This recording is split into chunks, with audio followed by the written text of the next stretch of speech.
ಹರೇ ಕೃಷ್ಣ. ಹರೇ ಕೃಷ್ಣ.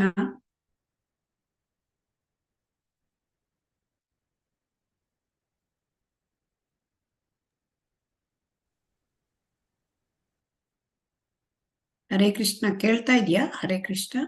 ಕೃಷ್ಣ ಮಾತಾಜಿ ಕೇಳಿಸ್ತಾ ಇದೆ ಮಾತಾಜಿ. ಕೇಳಿಸ್ತಾ ಇದೆ Mataji. Hare Krishna.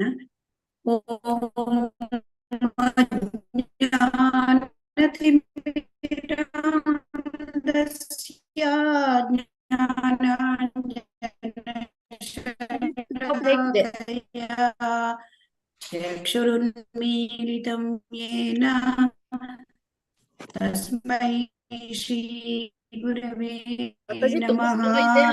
Shri ಚೈತನ್ಯಮನೋಭೀಷ್ಟಂ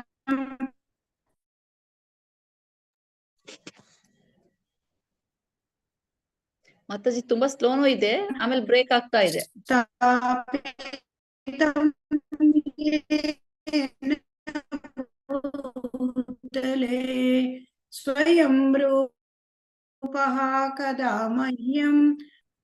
then internet connection hum Shri Guru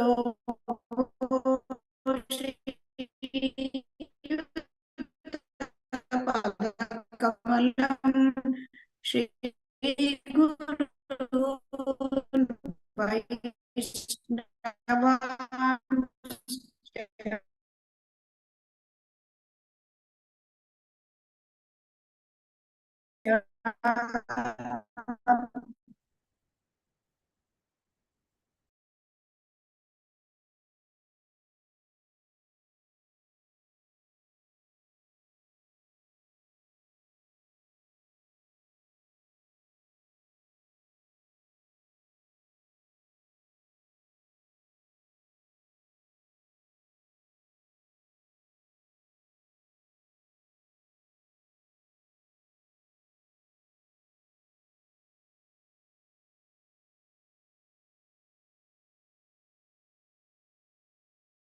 Hare Krishna. ಕೇಳ್ತಾ ಇರ್ಲಿಲ್ವಾ? ಹರೇ ಕೃಷ್ಣ. ಇಲ್ಲ ಹರೇ ಕೃಷ್ಣ. ಮಾತಾಜಿ. ಕೇಳ್ತಾ ಸುಮಾರ ಇಲ್ವಾ? ಕೇಳಿಸ್ತಿತ್ತು, ಸುಮಾರ ಕೇಳಿಸ್ತಾ ಹರೇ ಇದೆ ಕೃಷ್ಣ. ಮಾತಾಜಿ. ಮಾತಾಜಿ ಸರಿಯಾಗಿ ಕೇಳಿಸ್ತಾ ಇರ್ಲಿಲ್ಲ.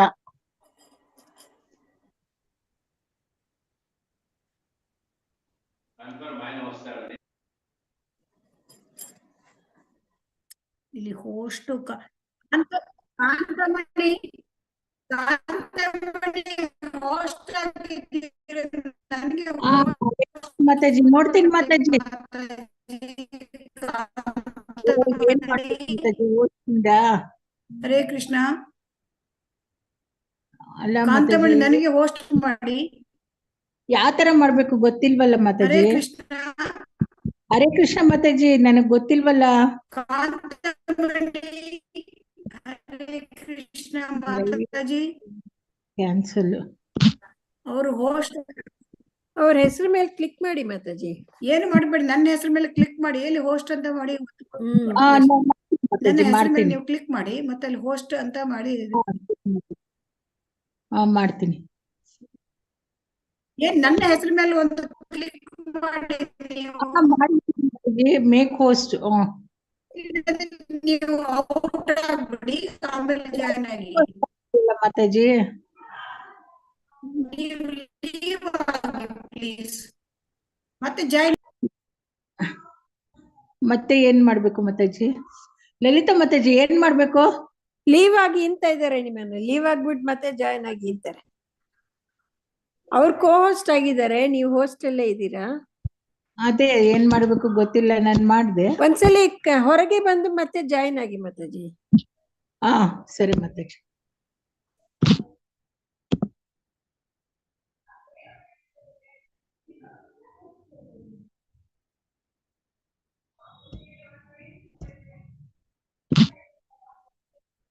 ಎಂಡ್ ಅಂತ ಇದೆಯಲ್ಲ ಮಾತಾಜಿ, ಎಂಡ್ ಅಂತ ಇದೆ, ಹೆಂಗ್ ಮಾಡೋದಿದು? ಸರಿ ಪರವಾಗಿಲ್ಲ ಬಿಡಿ, ಅವ್ರು ಕೋ ಹೋಸ್ಟ್ ಆಗಿದ್ದಾರೆ, ಅವ್ರು ಹೋಸ್ಟ್ ಮಾಡ್ಕೋಬಹುದು.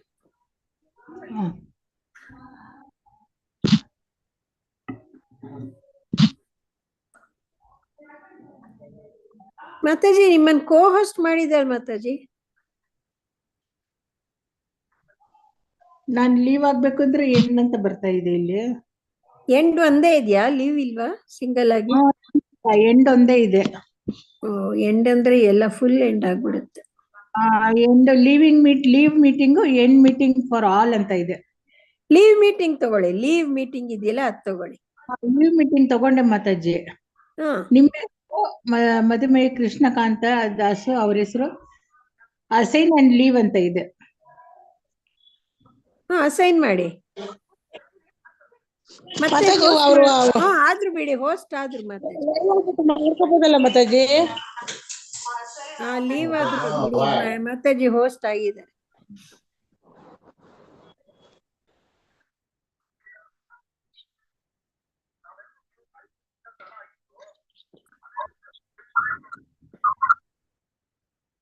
ಬಂತು.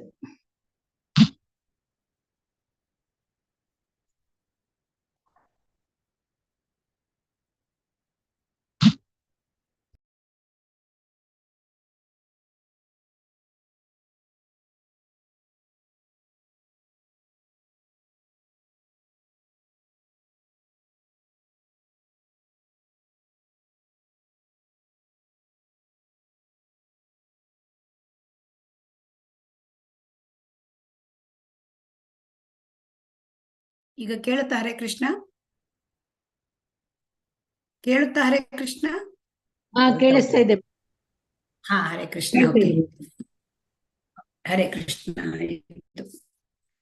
ಓಂ ಅಜ್ಞಾನತಿಮಿರಾಂಧಸ್ಯ ಜ್ಞಾನಾಂಜನಶಲಾಕಯ ಚಕ್ಷುರುನ್ಮೀಲಿತಂ ಯೇನ ತಸ್ಮೈ ಶ್ರೀ ಗುರುವೇ ನಮಃ. ಶ್ರೀ ಚೈತನ್ಯ ಮನೋಭೀಷ್ಟಂ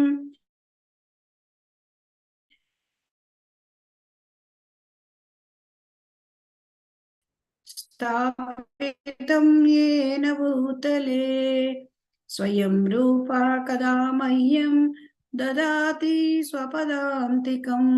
ವಂದೇಹಂ ಶ್ರೀಗುರೋಃ ಶ್ರೀಯುತಪದಕಮಲಂ ಶ್ರೀ ಗುರೂನ್ ವೈಷ್ಣವಾಂಶ್ಚ ಶ್ರೀರೂಪಂ ಸಾಗ್ರಜಾತಂ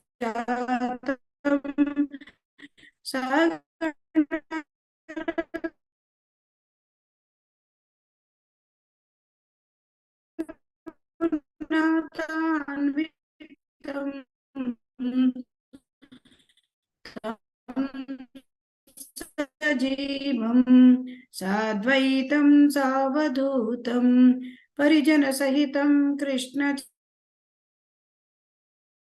ಚೈತನ್ಯದೇವಂ ಶ್ರೀ ರಾಧಾ ಕೃಷ್ಣ ಪಾದಾನ್ ಸಗಣ ಲಲಿತಾ ಶ್ರೀ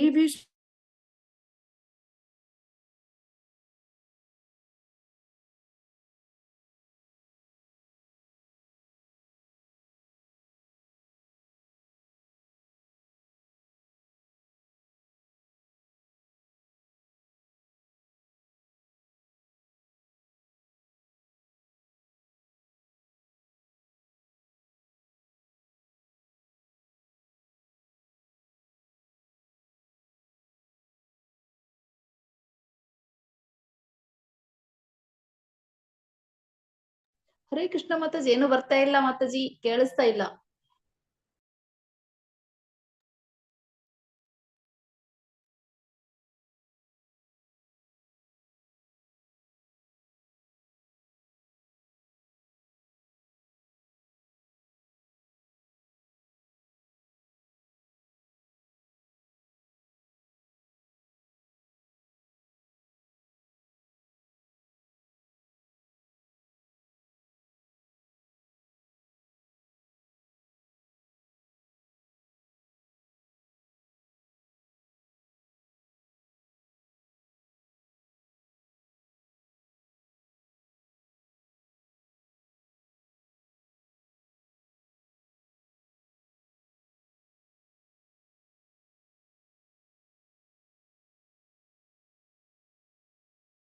ಹರೇ ಕೃಷ್ಣ. ಹರೇ ಕೃಷ್ಣ, ಕೇಳ್ತಾ ಉಂಟಾ? ಈಗ ಕೇಳಿಸ್ತಿದೆ. ಇವಾಗ ಕೇಳಿಸ್ತೀವಿ ಮಾತಾಜಿ. ಹರೇ ಕೃಷ್ಣ, ಕೇಳ್ತಾ ಉಂಟಾ? ಯಾಕಂದ್ರೆ ನನ್ಗೆ 2 ಡಿವೈಸ್ ಇಂದ ಆನ್ ಆಗಿದೆ, ಒಂದು ಲ್ಯಾಪ್ಟಾಪ್ ಆನ್ ಇದೆ, ಆದ್ರೆ ವಾಯ್ಸ್ ಏನು ತೊಂದರೆ ಇಲ್ವಲ್ಲ? ಹರೇ ಕೃಷ್ಣ. clear ಸರಿ ಇದೆ ಹೋಗಿದೆ ಮಾತಾಜಿ. ಮಾತಾಜಿ, ಇಷ್ಟೊತ್ತು ಕೇಳಿಸ್ತಿರ್ಲಿಲ್ಲ. ಈಗ ಇಷ್ಟೊತ್ತು ನಾನು ಲ್ಯಾಪ್ಟಾಪ್ ಇಂದ ಇದ್ದೆ, ಈಗ ಮೊಬೈಲ್ ಇಂದ ಬಂದಿದ್ದೇನೆ. ಅದೇ So, ಅದು- ನೀವ್ ಕೇಳಿದ್ದು ಬಂದಿಲ್ಲ. ಈಗ ಆಯ್ತು, ಸ್ಕ್ರೀನ್ ಶೇರ್ ಮಾಡಕ್ ಆಗಲ್ಲ. ಹರೇ ಕೃಷ್ಣ. ಯಾಕಂದ್ರೆ ಸ್ಕ್ರೀನ್ ಶೇರ್ ಮಾಡಿದ್ರೆ ನನಗೆ ಪ್ರಾಬ್ಲಮ್ ಆಗ್ತಾ ಇದೆ. ಓಕೆ, ಹರೇ ಕೃಷ್ಣ. ಜಯ ಶ್ರೀ ಕೃಷ್ಣ ಚೈತನ್ಯ ಪ್ರಭು ನಿತ್ಯಾನಂದ ಶ್ರೀ ಅದ್ವೈತ ಗದಾಧರ ಶ್ರೀವಾಸಾದಿ ಗೌರ ಭಕ್ತ ವೃಂದ. ಹರೇ ಕೃಷ್ಣ ಕೃಷ್ಣ ಕೃಷ್ಣ ಹರೇ ಹರೇ, ಹರೇ ರಾಮ ರಾಮ ರಾಮ ಹರೇ ಹರೇ, ಹರೇ ಕೃಷ್ಣ ಕೃಷ್ಣ ಕೃಷ್ಣ ಹರೇ ಹರೇ, ಹರೇ ರಾಮ ರಾಮ ರಾಮ ಹರೇ ಹರೇ, ಹರೇ ಕೃಷ್ಣ ಕೃಷ್ಣ ಕೃಷ್ಣ ಹರೇ ಹರೇ, ಹರೇ ರಾಮ ರಾಮ ರಾಮ ಹರೇ ಹರೇ. ಶ್ರೀ ಶ್ರೀ ರಾಧಾ ಗೋವಿಂದ ಕಿ ಜೈ, ಶ್ರೀ ಶ್ರೀ ಗೌರನಿತಾಯ ಕಿ ಜೈ, ಶ್ರೀಲ ಪ್ರಭುಪಾದ ಕಿ ಜೈ. ಹರೇ ಕೃಷ್ಣ. ಎಲ್ಲರಿಗೂ ಸ್ವಾಗತ, ಸುಸ್ವಾಗತ. ಶ್ರೀ ಇಸ್ಕಾನ್ ಮಂಗಳೂರು ಅವರು ಆಯೋಜಿಸಿರುವ ಶ್ರೀ ಚೈತನ್ಯ ಶಿಕ್ಷಾಮೃತ ತರಗತಿಗೆ ಸ್ವಾಗತ. ಇಂದು ನಾವು 21ನೇ ಅಧ್ಯಾಯ ಮಾಯಾವಾದಿಗಳು ಪರಿವರ್ತಿತರಾದದ್ದು, ಇದರ ಮುಂದುವರಿದ ಭಾಗ. ಈಗ ನಿನ್ನೆ ನಾವು ಏನನ್ನ ನೋಡಿದ್ವಿ, ಅಲ್ಲಿ ಮಾಯಾವಾದಿಗಳೆಲ್ಲ ಶ್ರೀ ಚೈತನ್ಯ ಮಹಾಪ್ರಭುಗಳ ಹತ್ರ ಏನ್ ಹೇಳಿದ್ರು, ನಾವು ಅದರಲ್ಲಿ ಒಬ್ಬರು ಮುಖ್ಯರಾದವರು ಏನ್ ಹೇಳಿದ್ರು, ಒಬ್ಬ ಅಂದ್ರೆ ನಾವು ಈಗ ಮಾಯಾವಾದಿಗಳಿಂದ ಅವರ ಪಂಥದಲ್ಲಿ ಇದ್ದೇವೆ ಅಂತ ಅದನ್ನ ಒಪ್ಕೊಳ್ತೇವೆ. ಆದರೆ ನಮ್ಗೆ ಈಗ ಅರ್ಥ ಆಗಿದೆ ಆ ವ್ಯಾಖ್ಯಾನ ಅದು ಅಂದ್ರೆ ಸರಿಯಾದದ್ದಲ್ಲ, ಮಾಯಾವಾದಿಗಳ ವ್ಯಾಖ್ಯಾನ ಶಂಕರಾಚಾರ್ಯರದ್ದು. ಅದಕ್ಕೆ ನೀವು ಅವರು ಪ್ರಚ್ಛನ್ನ ವ್ಯಾಖ್ಯಾನ ಕೊಟ್ಟಿದ್ದಾರೆ, ಅದು ಅರ್ಥ ಆಗಿದೆ. ನೀವು ನೇರ ವ್ಯಾಖ್ಯಾನವನ್ನು ನಮಗೆ ತಿಳಿಸಿ ವೇದಾಂತ ಸೂತ್ರಗಳಿಗೆ ಅಂತ ಹೇಳಿದ್ರು. ಅವಾಗ ಶ್ರೀ ಚೈತನ್ಯ ಮಹಾಪ್ರಭುಗಳು ಅದನ್ನೆಲ್ಲ ನೇರ ವ್ಯಾಖ್ಯಾನವನ್ನ ಮಾಡಿ ಎಲ್ಲ ವೇದಾಂತ ಸೂತ್ರಗಳದ್ದೆಲ್ಲ ನೇರ ವ್ಯಾಖ್ಯಾನ ಮಾಡಿದ್ರು. ಈಗ ಏನಾಯ್ತು, ಮುಂದುವರಿದ ಭಾಗ. ಈ ಶ್ರೀ ಚೈತನ್ಯ ಮಹಾಪ್ರಭುಗಳು ಏನ್ ಹೇಳ್ತಾ ಇದ್ದಾರೆ ಅಂದ್ರೆ, ಪರಮೋನ್ನತ ಬ್ರಹ್ಮನ್ ಅಂದ್ರೆ ಭಗವಂತನನ್ನ ನಿರಾಕಾರ ಅಂತ ಒಪ್ಕೊಳಕ್ ಆಗೋದಿಲ್ಲ. ಯಾಕೆಂತಂದ್ರೆ ಭಗವಂತ ನಿರಾಕಾರ ಅಂತ ಒಪ್ಕೊಂಡ್ರೆ ಏನಾಗುತ್ತೆ, ಭಗವಂತನಿಗೆ ಷಡೈಶ್ವರ್ಯಗಳಿವೆ ಅಲ್ವಾ, ಷಡೈಶ್ವರ್ಯ ಸಂಪನ್ನ ಭಗವಂತ. ಸೊ ಆ ಷಡೈಶ್ವರ್ಯ ಸಂಪನ್ನಗಳು ಅಂತಂದ್ರೆ ಯಾವುದು, ಷಡೈಶ್ವರ್ಯ ಸಂಪನ್ನಗಳು ಯಾವುದು? ಹರೇ ಕೃಷ್ಣ ಹೇಳಿ. ಶಕ್ತಿ, ಯಾರು ಸಂಪತ್ತು, ಕೀರ್ತಿ, ವೈರಾಗ್ಯ, ಸೌಂದರ್ಯ, ತ್ಯಾಗ, ಜ್ಞಾನ, ಸಂಪತ್ತು, ಜ್ಞಾನ. ಖ್ಯಾತಿ. ಖ್ಯಾತಿ ಅಂದ್ರೆ ಭಗವಂತನಿಗೆ ಐಶ್ವರ್ಯಗಳು, ಇದೆಲ್ಲ ಐಶ್ವರ್ಯಗಳು ಇರೋದು ಒಬ್ಬ ವ್ಯಕ್ತಿಗೆ ಇರ್ಲಿಕ್ಕೆ ಸಾಧ್ಯ. ನಿರಾಕಾರಕ್ಕೆ ಇರ್ಲಿಕ್ಕೆ ಸಾಧ್ಯವಾ? ಇಲ್ಲ ಮಾತಾಜಿ. ನಿರಾಕಾರಕ್ಕೆ ಶಕ್ತಿ ಇರ್ತದೆ, ನಿರಾಕಾರಕ್ಕೆ ಸೌಂದರ್ಯ ಇರ್ತದ್ಯಾ, ನಿರಾಕಾರಕ್ಕೆ ಖ್ಯಾತಿ ಇರ್ತದ್ಯಾ, ನಿರಾಕಾರಕ್ಕೆ ವೈರಾಗ್ಯ ಇರ್ತದ್ಯಾ, ನಿರಾಕಾರಕ್ಕೆ ಜ್ಞಾನ ಇರ್ತದ್ಯಾ? ಇಲ್ಲ ಮಾತಾಜಿ. ಹಾಗಾಗಿ ಈಗ ನಿರಾಕಾರ ಅಂತ ಒಪ್ಕೊಂಡ್ರೆ ಏನಾಗುತ್ತೆ ಅಂತಂದ್ರೆ, ಎಲ್ಲವೂ ಆ ಷಡೈಶ್ವರ್ಯಗಳು ಬ್ರಹ್ಮನಿಗೆ ಸೇರಿದ್ದೆ ಅಂತ ಹೇಳಲಿಕ್ಕೆ ಬರೋದಿಲ್ಲ. ಸೊ ಹಾಗಾಗಿ ಭಗವಂತ ನಿರಾಕಾರ ಅಂತ ಹೇಳ್ಬಾರ್ದು, ಒಪ್ಕೊಳ್ಬಾರ್ದು ಅಂತ ಶ್ರೀ ಚೈತನ್ಯ ಮಹಾಪ್ರಭುಗಳು ಹೇಳಿದ್ರು. ದೇವೋತ್ತಮ ಪರಮ ಪುರುಷನು ಆಧ್ಯಾತ್ಮಿಕ ಶಕ್ತಿಗಳಿಂದ ತುಂಬಿದ್ದಾನೆ. ಇದು ಎಲ್ಲ ವೇದ ಪುರಾಣಗಳು ಹೇಳುತ್ತದೆ.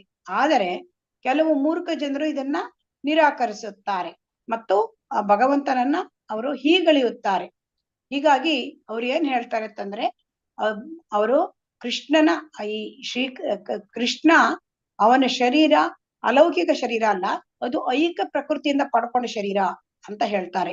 ಹೀಗೆ ಈ ರೀತಿ ಭಗವಂತನಿಗೆ ಐಕ ಶರೀರ ಇದೆ, ಅವನು ಇಲ್ಲಿ ಐಕ ಅಂದ್ರೆ ಅವ್ರು ಏನ್ ಹೇಳ್ತಾರೆ ಅಂತಂದ್ರೆ, ಬ್ರಹ್ಮನ್ ಅದು ಸತ್ಯ, ಈ ಬ್ರಹ್ಮನ್ನೇ ಅವರು ದೇವರು ಅಂತ ಹೇಳ್ತಾರೆ. ಮತ್ತೆ ಅವತಾರ ತಗೊಂಡಾಗ ಕೃಷ್ಣ ಇಲ್ಲಿ ಐಕ ಪ್ರಕೃತಿಗೆ ಬಂದು ಅದರಿಂದ ಶರೀರ ಪಡ್ಕೊಂಡಿದ್ದಾರೆ ಅಂತ ಹೇಳ್ತಾರೆ. ಹೇಗೆ ಐಕ ಶರೀರ ನಮ್ಮ ಹಾಗೆ, ಇದು ಸರಿಯಾ? ಹರೇ ಕೃಷ್ಣ. ಹೇಳ್ತಾ ಉಂಟಾ? ತಪ್ಪು ಮಾತಾಜಿ. ತಪ್ಪು ಮಾತಾಜಿ. ಈ ರೀತಿ ಮಾಡೋದ್ರಿಂದ ಅದು ದೊಡ್ಡ ಪಾಪ ಕಾರ್ಯವಂತೆ. ಈ ರೀತಿ ಭಗವಂತನಿಗೆ ಆ ಒಂದು ಅಲೌಕಿಕ ಶರೀರ ಇದೆ, ಅದು ಲೌಕಿಕ ಶರೀರ ಆಗ್ತದೆ, ಇಲ್ಲಿ ಬಂದು ಐಕ ಪ್ರಕೃತಿಯಿಂದ ಪಡ್ಕೊಳ್ತಾನೆ ಹೀಗಂತ ಹೇಳಿದ್ರೆ ಏನಾಗುತ್ತೆ, ಅವಾಗ ಅದು ದೊಡ್ಡ ಅವಗುಣ, ಅದು ದೊಡ್ಡ ಪಾಪ ಕಾರ್ಯ ಅಂತ ಹೇಳ್ತಾರೆ ಶ್ರೀ ಚೈತನ್ಯ ಮಹಾಪ್ರಭುಗಳು. ಹಾಗಾಗಿ ಇಲ್ಲಿ ಪ್ರಭುಪಾದರು ಏನ್ ಹೇಳ್ತಾರೆ ಅಂದ್ರೆ, ಭಗವಾನ್ ಚೈತನ್ಯರು ಪ್ರಕಾಶಾನಂದ ಸರಸ್ವತಿ ಮತ್ತು ಮಾಯಾವಾದಿ ಸನ್ಯಾಸಿಗಳನ್ನ ಉದ್ದೇಶಿಸಿ ಏನ್ ಹೇಳಿದ್ದಾರೆ ಅವರ ಮಾತುಗಳನ್ನ ನಾವು ಒಪ್ಪಿಕೊಳ್ಬೇಕು. ಅಂದ್ರೆ ಭಗವಂತ ಅವನು ಅವರು ಸಾಕಾರ, ಅವನಿಗೆ ರೂಪ ಇದೆ, ಇದನ್ನು ನಾವು ಒಪ್ಕೋಬೇಕು ಅಂತ ಹೇಳ್ತಾ ಇದ್ದಾರೆ. ಸೊ ಇಲ್ಲಿ ಶ್ರೀಮದ್ ಭಾಗವತದಲ್ಲಿ 3ನೇ ಸ್ಕಂದದಲ್ಲಿ 9ನೇ ಅಧ್ಯಾಯದಲ್ಲಿ ಏನ್ ಹೇಳಿದ್ದಾರೆ ಅಂದ್ರೆ, ಇಲ್ಲಿ ಬ್ರಹ್ಮ ಏನ್ ಹೇಳ್ತಾರೆ ಅಂತಂದ್ರೆ, ಇಲ್ಲಿ ತಾನು ಅಂದ್ರೆ ಬ್ರಹ್ಮ ಸೃಷ್ಟಿ ಕಾರ್ಯ ಮಾಡೋಕ್ಕಿಂತ ಮುಂಚೆ ಅವರು ಭಗವಂತನನ್ನ ಅಂದ್ರೆ ಪ್ರಾರ್ಥನೆ ಮಾಡ್ತಾರೆ ಕೃಷ್ಣನಿಗೆ. ಯಾಕೆಂತಂದ್ರೆ ಆ ಒಂದು ಬ್ರಹ್ಮನಿಗೆ ಬ್ರಹ್ಮ ಹುಟ್ಟಿದಾಗ ಅವನಿಗೆ ಸೃಷ್ಟಿ ಆದಾಗ ಯಾರೂ ಇರ್ಲಿಲ್ಲ. ಸೊ ಹಾಗಾಗಿ ಅವರು ವಿಚಾರ ಮಾಡ್ತಿದ್ರು, ತಾ ಎಲ್ಲಿದ್ದೇನೆ ಏನಿದ್ದೇನೆ ಅಂತ. ಅವಾಗ ತಪ ಒಂದು ಶಬ್ದ ಕೇಳಿತು ಅವರಿಗೆ. ಆಮೇಲೆ ಅದು ತಪಸ್ಸು ಅಂತ ಅರ್ಥ ಇದೆ. ಯಾಕಂದ್ರೆ ಬ್ರಹ್ಮ ತುಂಬಾ ಇಂಟೆಲಿಜೆಂಟ್ ವ್ಯಕ್ತಿ, ಅವ್ರ ಜೀವಿ.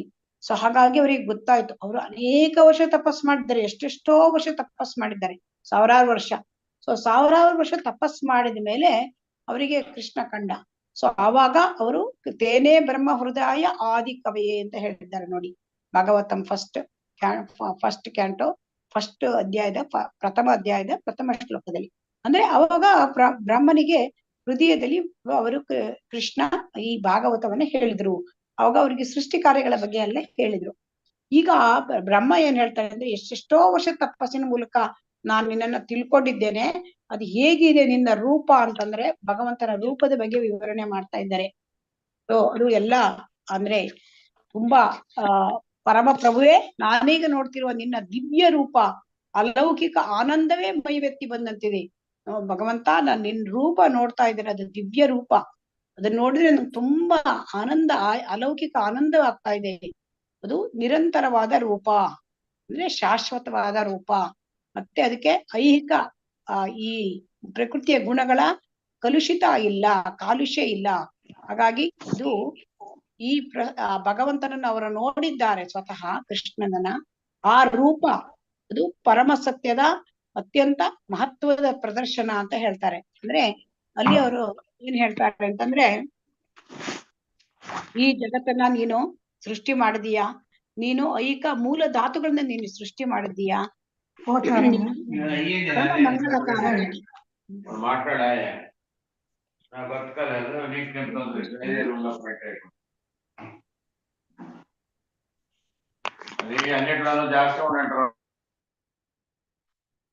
ಹರೇ ಕೃಷ್ಣ, ನೀನು ಪರಮ ಮಂಗಳಕಾರಕ ಅಂದ್ರೆ ಹಾಗಾಗಿ ಭಗವಂತನ ರೂಪವನ್ನು ಅವರು ಅಲ್ಲಿ ವರ್ಣನೆ ಮಾಡ್ತಾರೆ ಬ್ರಹ್ಮ. ಸೊ ಹಾಗಾಗಿ ಇಲ್ಲಿ ಅದ್ವೈತಂ ಅಚ್ಯುತಂ ಅನಾದಿಂ ಅನಂತ ರೂಪಂ ಆದ್ಯಂ ಪುರಾಣ ಪುರುಷಂ ನವಯೌವನಂ ಚ ವೇದೇಶು ದುರ್ಲಭಂ ಅದುರ್ಲಭಂ ಆತ್ಮಭಕ್ತೌ ಗೋವಿಂದಂ ಆದಿ ಪುರುಷಂ ತಮಹಂ ಭಜಾಮಿ. ಸೊ ಹಾಗಾಗಿ ಭಗವಂತನ ರೂಪ ಅದು ತುಂಬಾ ದಿವ್ಯ ಸ್ವರೂಪ ಭಗವಂತನದು, ನಿರಂತರ ಅಂದ್ರೆ ಶಾಶ್ವತ ರೂಪ. ಹಾಗಾಗಿ ಯಥಾರೂಪವಾಗಿ ನಾವು ಭಗವಂತನನ್ನು ತಿಳಿಯಬೇಕು ಅಂತಂದ್ರೆ ನಾವು ಒಂದೇ ದಾರಿ ಅಂತಂದ್ರೆ ಭಗವಂತನಿಗೆ ನಾವು ಭಕ್ತಿ ಸೇವೆ ಮಾಡಬೇಕು. ಮತ್ತು ಈ ಭಗವಂತನಿಗೆ ಭಕ್ತಿ ಸೇವೆ ಮಾಡೋದೊಂದೇ ಅಲ್ಲ, ಭಗವಂತನ ಶುದ್ಧ ಭಕ್ತರು ಅವರು ತಮ್ಮ ಹೃದಯದಲ್ಲಿ ಭಗವಂತನನ್ನ ಸದಾ ಇಟ್ಕೊಂಡಿರ್ತಾರೆ. ಅಂತಹ ಭಗವದ್ ಭಕ್ತರ ಕೂಡ ನಾವು ಸೇವೆ ಮಾಡಬೇಕು. ಆಗ ನಮಗೆ ಅರ್ಥ ಆಗತ್ತೆ ಭಗವಂತನ ಭಕ್ತಿಯಿಂದ ನಾವು ಆ ಭಗವಂತನ ಭಕ್ತಿ ಸೇವೆ ಮಾಡಿದಾಗ ನಮಗೆ ಅರ್ಥ ಆಗತ್ತೆ ಭಗವಂತ ಅವನು ನಿರಾಕಾರ ಅಲ್ಲ, ಅವನು ಸಾಕಾರ ಸ್ವರೂಪ, ಅವನ ಸ್ವರೂಪ ಅದು ದಿವ್ಯ ಸ್ವರೂಪ ಅಂತ ಅರ್ಥ ಆಗತ್ತೆ. ದಿವ್ಯ ಶರೀರದ ಬ್ರಹ್ಮಜ್ಯೋತಿಯ ಕಿರಣಗಳು ಅದನ್ನೇ ನಿರಾಕಾರ ಅಂತ ಇವರು ಮಾಯಾವಾದಿಗಳು, ನಿರಾಕಾರವಾದಿಗಳು ತಿಳ್ಕೊಂಡಿದ್ದಾರೆ. ಸೊ ಹಾಗಾಗಿ ಈ ರೀತಿಯಾಗಿ ಬ್ರಹ್ಮ ಅವನನ್ನ ಇದರನ್ನ ಶ್ರೀ ಕೃಷ್ಣನನ್ನ ಭಗವಂತನನ್ನ ಅವರು ವರ್ಣನೆ ಮಾಡ್ತಾರೆ. ಐಹಿಕ ಪ್ರಕೃತಿಯಿಂದ ಕಲುಷಿತರಾದ ಮೂರ್ಖ ಜನರು ನಿನ್ನ ದಿವ್ಯ ರೂಪಕ್ಕೆ ಅವರು ಮಹತ್ವ ನೀಡುವುದಿಲ್ಲ ಅಂತ ಹೇಳ್ತಾರೆ. ಸೊ ಹಾಗಾಗಿ ಅಂತವರು ನರಕ ಕೂಪಕ್ಕೆ ಜಾರುತ್ತಾರೆ. ಅಂದ್ರೆ ಯಾರು ಭಗವಂತನಿಗೆ ರೂಪ ಇಲ್ಲ ಅಂತ ಹೇಳ್ತಾರೆ ಅವರು ನರಕಕ್ಕೆ ಜಾರ್ತಾರೆ ಅಂತ ಹೇಳ್ತಾ ಇದ್ದಾರೆ, ನರಕ ಕೂಪಕ್ಕೆ. ಸೊ ಇದಕ್ಕೆ ಭಗವದ್ಗೀತೆಯಲ್ಲೂ ಕೂಡ ಒಂದು ಸಮರ್ಥನೆ ಇದೆ. ಭಗವದ್ಗೀತೆಯ 9ನೇ ಅಧ್ಯಾಯ 11ನೇ ಶ್ಲೋಕ. ಅವಜಾನಂತಿ ಮಾಂ ಮೂಢಾ ಮಾನುಷೀಂ ತನುಮಾಶ್ರಿತಂ ಪರಂ ಭಾವಂ ಅಜಾನಂತೋ ಮಮ ಭೂತ ಮಹೇಶ್ವರಂ. ಅಲ್ಲಿ ಭಗವಂತ ಏನ್ ಹೇಳ್ತಾನೆ, ನಾನು ಮನುಷ್ಯ ರೂಪದಲ್ಲಿ ಇಲ್ಲಿ ಒಂದು ಐಹಿಕ ಪ್ರಕೃತಿಗೆ ಬಂದಾಗ ಮೂರ್ಖರು ಏನ್ ಹೇಳ್ತಾರೆ, ನನ್ನನ್ನ ಹೀಗಳೆಯುತ್ತಾರೆ. ಅಂದ್ರೆ ಮೂರ್ಖರು ಏನ್ ತಿಳಿತಾರೆ, ಓಹೋ ಇವನು ನಮಗೆ ಒಬ್ಬ ಮನುಷ್ಯ ಅಂತ ತಿಳ್ಕೊಳ್ಳಿ, ಯಾಕಂದ್ರೆ ಮನುಷ್ಯ ರೂಪದಲ್ಲಿ ಬಂದಿದ್ದಾರೆ. ಸೊ ಆದರೆ ಭಗವಂತನ ದಿವ್ಯ ಸ್ವಭಾವವು ಮತ್ತು ಜಗತ್ತಿನಲ್ಲಿ ಇರುವುದೆಲ್ಲದರ ಮೇಲೆ ಭಗವಂತನ ಪ್ರಭುತ್ವವು ಆ ಜನರಿಗೆ ತಿಳಿಯುವುದಿಲ್ಲ. ಸೊ ಹಾಗಾಗಿ ಅವ್ರು ಏನ್ ತಿಳಿತಾರೆ, ಅವ್ರು ತಮಗೆ ತಿಳಿಯುವುದಿಲ್ಲ ಅಂದ ಮೇಲೆ ಅದು ಭಗವಂತ ಅಲ್ಲ, ಅದು ಮನುಷ್ಯ ಅಂತ ತಿಳ್ಕೊಂಡ್ಬಿಡ್ತಾರೆ. ಸೊ ಇಂತಹ ಮೂರ್ಖರು ಅವರು ರಾಕ್ಷಸರು, ಅವರು ಏನ್ ಮಾಡ್ತಾರೆ, ನರಕಕ್ಕೆ ಹೋಗ್ತಾರೆ ಅಂತ ಭಗವದ್ಗೀತೆಯಲ್ಲಿ ಹೇಳಿದ್ದಾನೆ ಭಗವಂತ. ಇದನ್ನು ಕೂಡ ಎಲ್ಲಿ ಹೇಳಿದ್ದಾರೆ, 16ನೇ ಅಧ್ಯಾಯ 19ನೇ ಶ್ಲೋಕದಲ್ಲಿ ಹೇಳಿದ್ದಾರೆ. ತಾನಹಂ ದ್ವಿಷತಃ ಕ್ರೂರಾನ್ ಸಂಸಾರೇಶು ನರಾಧಮಾನ್ ಕ್ಷಿಪಾಮಿ ಅಜಸ್ರಂ ಅಶುಭಾನ್ ಆಸುರೀಶ್ವೇವ ಯೋನಿಷು. ಅಂದ್ರೆ ಯಾರು ಅಸೂಯ ಪರರಾಗಿರ್ತಾರೆ, ಯಾರು ಕ್ರೂರಿಗಳಾಗಿರ್ತಾರೆ, ಮನುಷ್ಯ ವರ್ಗದಲ್ಲಿಯೇ ಅವರು ಅಂದ್ರೆ ಯಾರು ಅಸುರರಾಗಿರ್ತಾರೆ, ಅಂತವರು ಮನುಷ್ಯ ವರ್ಗದಲ್ಲಿ ಅತ್ಯಂತ ಕೀಳಾದವರು, ನರಾಧಮರು. ಅವರನ್ನ ಭಗವಂತ ಏನ್ ಮಾಡ್ತಾನೆ, ಐಹಿಕ ಅಸ್ತಿತ್ವದ ಕಡಲಿಗೆ ಅನೇಕ ಜೀವ ವರ್ಗಗಳ ಯೋನಿಗಳಿಗೆ ಎಸೆಯಲ್ಪಡುತ್ತಾರೆ. ಅಂದ್ರೆ ಅವರಿಗೆ ಐಹಿಕದಲ್ಲಿಯೇ ಇಡ್ತಾರೆ, ಮತ್ತೆ ಅವರಿಗೆ ಐಹಿಕದಿಂದ ಪಾರಾಗ್ಲಿಕ್ಕೆ ಬರೋಲ್ಲ. ಆಮೇಲೆ ಅನೇಕ ಜೀವ ವರ್ಗಗಳ ಯೋನಿಗಳಿಗೆ ಅಂದ್ರೆ ಪ್ರಾಣಿ ವರ್ಗಗಳಿಗೆ ಹೋಗ್ತಾರೆ ಅವರು ಅಂತ ಹೇಳ್ತಾ ಇದ್ದಾರೆ ಎಲ್ಲ. ಸೊ ಹಾಗಾಗಿ ಇಲ್ಲಿ ಏನ್ ತಿಳ್ಕೊಬೇಕು ಅಂತಂದ್ರೆ, ಈ ವೇದಾಂತ ಸೂತ್ರದ ಪ್ರಾರಂಭದಿಂದಲೇ ಇದರಲ್ಲಿ ಪರಿಣಾಮವಾದ ಅಂತಂದ್ರೆ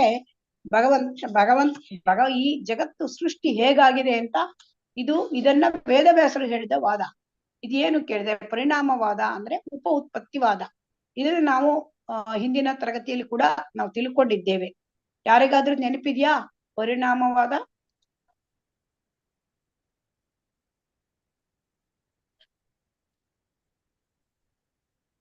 ಹರೇ ಕೃಷ್ಣ, ಯಾರಿಗಾದ್ರೂ ನೆನಪಿದ್ಯಾ? ಹರೇ ಕೃಷ್ಣ, ಹರೇ ಕೃಷ್ಣ.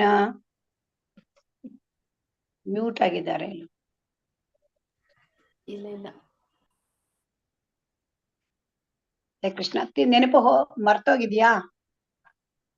ನೆನ್ಪಿಲ್ಲ ಮಾತಾಜಿ. ಓಕೆ. ಪರಿಣಾಮವಾದ ಅಂದ್ರೆ ಏನು ಗೊತ್ತಾ, ಈ ಎಲ್ಲ ಜಗತ್ತು ಸೃಷ್ಟಿಯಾಗಿರೋದು ಭಗವಂತನಿಂದಲೇ. ಇದು ಭಗವಂತ ಅವನ ಕಾರಣ, ಈ ಜಗತ್ ಸೃಷ್ಟಿಗೆ ಭಗವಂತ ಕಾರಣ. ಈ ಐಹಿಕ ಅಭಿವ್ಯಕ್ತಿ ಆ ಭಗವಂತನ ಸೃಷ್ಟಿ ಅಂದ ಆಗಿರ್ತಕ್ಕಂಥದ್ದು. ಭಗವಂತನ ಶಕ್ತಿಗಳಿಂದ ಇದು ಶಕ್ತಿಗಳ ರೂಪಾಂತರ. ಅದಕ್ಕೆ ಪರಿಣಾಮವಾದ ಅಥವಾ ಉಪಫಲ ಸಿದ್ಧಾಂತ ಅಂತ ಹೇಳ್ತಾರೆ. ಈಗ ನೋಡಿ, ಸೂರ್ಯ ಇದ್ದಾನೆ, ಸೂರ್ಯನ ಕಿರಣ, ಸೂರ್ಯನ ಶಾಖ ಬರ್ತದೆ ಅಲ್ವಾ? ಹೌದು ಮಾತಾಜಿ. ಸೂರ್ಯನ ಕಿರಣ, ಸೂರ್ಯನ ಶಾಖಗಳು ಅನಾದಿಯಿಂದ ಬರ್ತಾ ಇದೆ. ಸೂರ್ಯನ ಏನಾದ್ರೂ ಸಣ್ಣಾಗಿದ್ದಾನ ಅಥವಾ ಕ್ಷೀಣಿಸಿದ್ದಾನ? ಇಲ್ಲ ಮಾತಾಜಿ. ಇಲ್ಲ. ಸೊ ಅದ್ರ ಅರ್ಥ ಏನು ಅಂತಂದ್ರೆ, ಭಗವಂತನು ಅದೇ ತರ. ಇದು ಸೂರ್ಯ ಹೇಳೋದು ಐಹಿಕ, ಸೂರ್ಯ ಹೇಳೋದು ಸೂರ್ಯನ ಸೃಷ್ಟಿ, ಅವನು ಭಗವಂತನ ಸೃಷ್ಟಿ ಸೂರ್ಯ. ಸೊ ಆದರೂ ಸೂರ್ಯ ಭಗವಂತನ ಸೃಷ್ಟಿ ಆದವನೇ ಇಷ್ಟು ಅವನಿಗೆ ಶಕ್ತಿ ಇರಬೇಕಾದ್ರೆ ಭಗವಂತನಿಗೆ ಹೇಗಿರಬೇಕು ಶಕ್ತಿ? ಅನೇಕ ಶಕ್ತಿಗಳಿವೆ. ಸೊ ಆ ಶಕ್ತಿ ರೂಪಾಂತರವಾಗಿ ಈ ಐಹಿಕ ಜಗತ್ತು ಐಹಿಕ ಸೃಷ್ಟಿಯಾಗಿದೆ. ಅಂದ್ರೆ ಇಲ್ಲಿ ಐಹಿಕ ಜಗತ್ತು ಅಲ್ಲಿ ಜೀವಿಗಳು ತಟಸ್ಥ ಶಕ್ತಿ, ಅವರು ಪರಾಶಕ್ತಿಗೆ ಸೇರಿದವರು, ಆದ್ರೆ ಐಹಿಕ ಜಗತ್ತಿಗೆ ಬಂದಿರೋದ್ರಿಂದ ಅವರು ತಟಸ್ಥ ಶಕ್ತಿ. ಆಮೇಲೆ ಇಲ್ಲಿ ಇರ್ತಕ್ಕಂತಹ ಪ್ರಕೃತಿ ಅದು ಅಪರಾಶಕ್ತಿ. ಸೊ ಭಗವಂತನ ಶಕ್ತಿಯ ರೂಪಾಂತರ. ಇದನ್ನ ವೇದವ್ಯಾಸರು ಹೇಳಿದ್ದಾರೆ. ಹೇಗೆ? ಅವರು ಜನ್ಮಾದ್ಯಸ್ಯ ಯಥೋ ಅನ್ವಯಾತ್ ಇತರತಶ್ಚ ಅರ್ಥೇಶು ಅಭಿಜ್ಞಾ ಸ್ವರಾಟ್. ಅಂದ್ರೆ ಜನ್ಮಾದ್ಯಸ್ಯ ಯಥೋ ಅನ್ವಯಾತ್ ಅಂದ್ರೆ ಈ ಸೃಷ್ಟಿಯ ದೃಗ್ಗೋಚರವಾದ ಈ ಸೃಷ್ಟಿ ಸ್ಥಿತಿ ಲಯ, ಈ ದೃಗ್ಗೋಚರವಾದ ಎಲ್ಲ ಐಕ ಜಗತ್ತಿನ ಸೃಷ್ಟಿ ಸ್ಥಿತಿ ಲಯ ಎಲ್ಲವೂ ಕೂಡ ಭಗವಂತನಿಂದ ಆಗಿದೆ ಅಂತ ಹೇಳಿದ್ದಾರೆ ವೇದವ್ಯಾಸರು ಈ ವೇದಾಂತ ಸೂತ್ರದ ಒಂದು ವ್ಯಾಖ್ಯಾನ. ಸೊ ಹಾಗಾಗಿ ಇಲ್ಲಿ ನಾವು ಅರ್ಥ ಮಾಡ್ಕೊಳ್ಬೇಕು ಅಂದ್ರೆ ಎಲ್ಲವೂ ಕೂಡ ಭಗವಂತನಿಂದ ಬಂದಿರೋದು.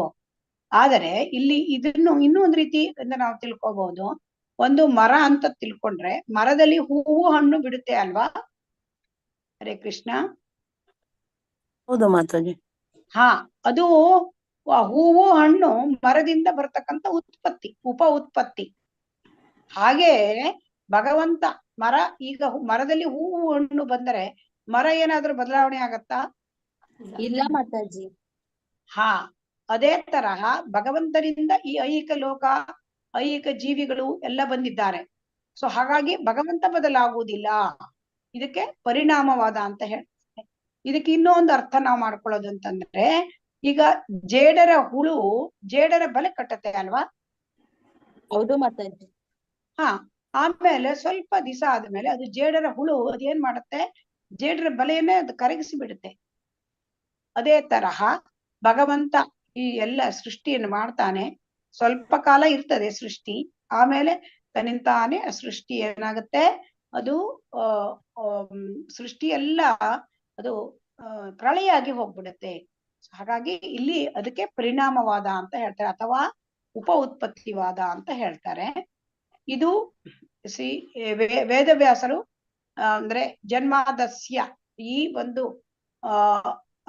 ಇದು ಈ ಒಂದು ವೇದಾಂತ ಸೂತ್ರಕ್ಕೆ ವ್ಯಾಖ್ಯಾನ ಬರೆದಿದ್ದಾರೆ.